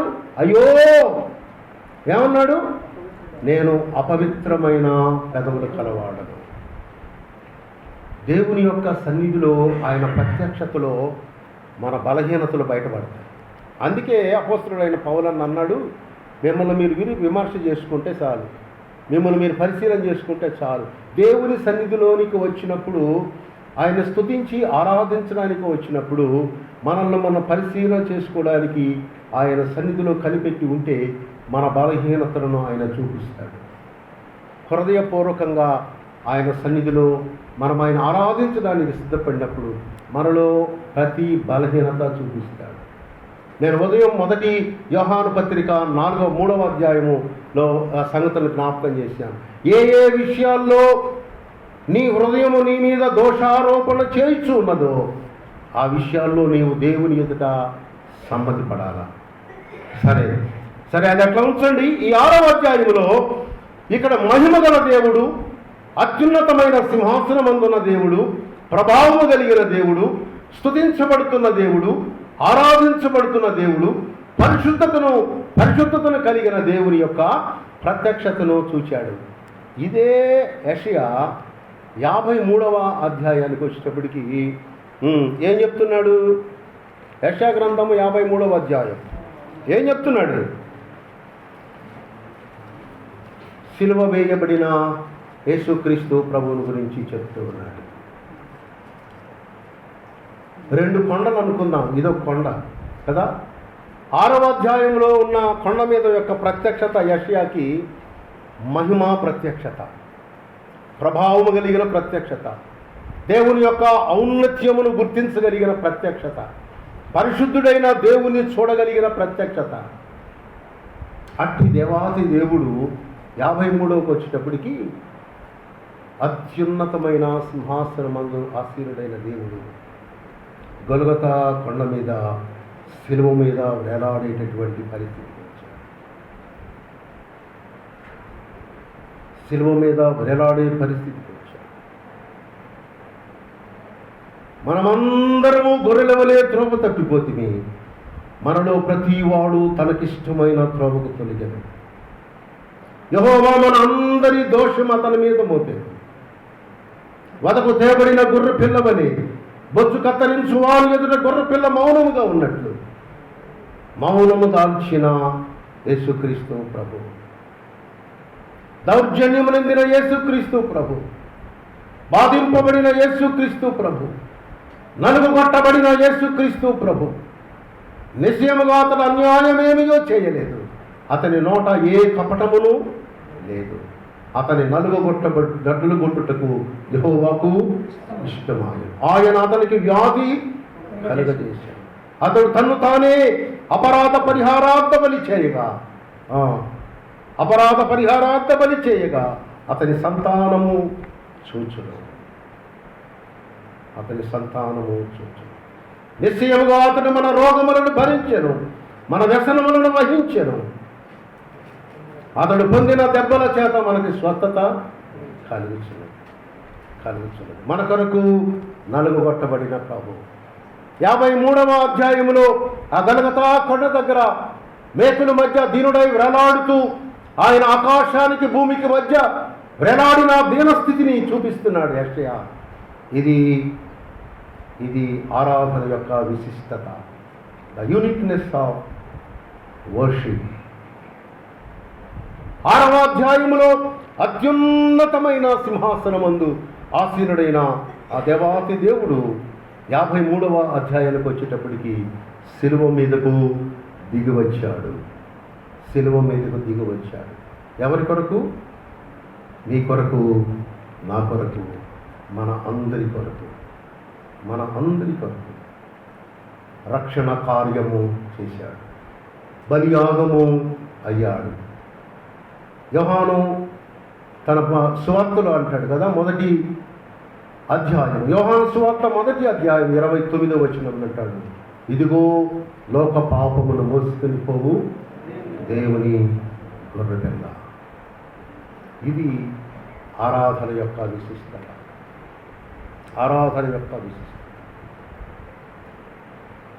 అత్యున్నతమైన సింహాసనము ఆసీనుడైన దేవుడు పరిశుద్ధుడు. సర్వలోకము ఆయన మహిమతో నిండి ఉన్నదని స్తుతించబడుతున్న దేవుడు 53వ అధ్యాయానికి వచ్చేటప్పటికి శిలువ మీదికి దిగివచ్చాడు. ఉదయకాలం మనం జ్ఞాపకం చేసుకున్నాం. ఫిలిప్పీయులకు రాసిన పత్రిక 2వ అధ్యాయం 7వ వచనం జ్ఞాపకం చేసుకున్నాం. తను తాను రిక్తునిగా చేసుకున్నాడు, తను తాను తగ్గించుకున్నాడు, దాసుని స్వరూపాన్ని ధరించాడు. శరీరముందు ఆకారముందు మనుష్యుడిగా కనపడ్డాడు. అనగా శిలువ మరణము పొందునంతగా విధేయత చూపాడు.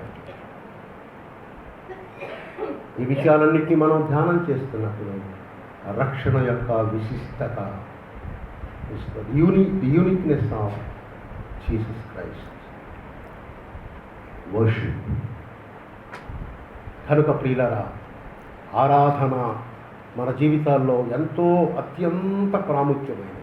అత్యంత ప్రాముఖ్యమైనది. మన జీవితాల్లో మనకు కలిగిన వాటన్నిటికంటే ప్రాముఖ్యత కలిగింది, ప్రాధాన్యత కలిగింది ఆ దేవాతి దేవుని యొక్క మహిమ కలిగిన దివ్య పాద సన్నిధికి వచ్చి మొక్కరించి తల వంచి యథార్థంగా ఆరాధించడం. యోహాను సువార్త 4వ అధ్యాయం 23, 24 వచనాలు చూడండి ఒకసారి. యోహాను సువార్త 4వ అధ్యాయం. అక్కడ సమరయ స్త్రీతో ప్రభు అయిన యేసుక్రీస్తు మాట్లాడుతూ అక్కడ అంటున్నాడు, 23వ వచనము, అయితే యథార్థముగా ఆరాధించువారు ఆత్మతోనూ సత్యముతోనూ తండ్రిని ఆరాధించు కాలం వచ్చుచున్నది, అది ఇప్పుడే వచ్చి ఉన్నది. తన్ను ఆరాధించువారు అట్టివారే కావాలనని తండ్రి కోరుచున్నాడు. తండ్రి యొక్క అభిష్టాన్ని రాశాడు ఇక్కడ. తన్ను ఆరాధించువారు అట్టివారే కావాలను అని. ఎట్టివారు కావాలా? ఆత్మతో సత్యముతో ఆరాధించేవాళ్ళే. మనం మాట్లాడుతున్న పాయింట్ ఏంటి? ఆరాధన యొక్క విశిష్టతను గ్రహించినటువంటి వారు కావాలి.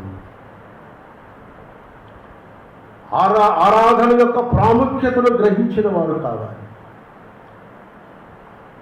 ఆరాధన యొక్క ఆంతర్యమును గ్రహించినటువంటి వారు కావాలి. అందుకే ఈ ప్రభు అయిన దేవుడు నాకు ఇచ్చిన తలంపును బట్టి ఈ హెడ్డింగ్, దీనికి పెట్టిన హెడ్డింగ్ ఏంటంటే ఆరాధన అంతరంగము. ఆరాధన అంతరంగము. అంతరంగములో ఆరాధన యొక్క విశిష్టతకు మనకి పెద్దపీట వేయాలి. ఆరాధన యొక్క విశిష్టత గ్రహించిన వారమై ఆరాధించే వాళ్ళంగా కావాలి అని తండ్రి కోరుకుంటున్నాడు. తండ్రి ఎట్టి వారిని కోరుకుంటున్నాడు అంటే ఆరాధన యొక్క విశిష్టతను గ్రహించి ఆయన ఆరాధించేటటువంటి వాళ్ళు కావాలని కోరుకుంటున్నాడు.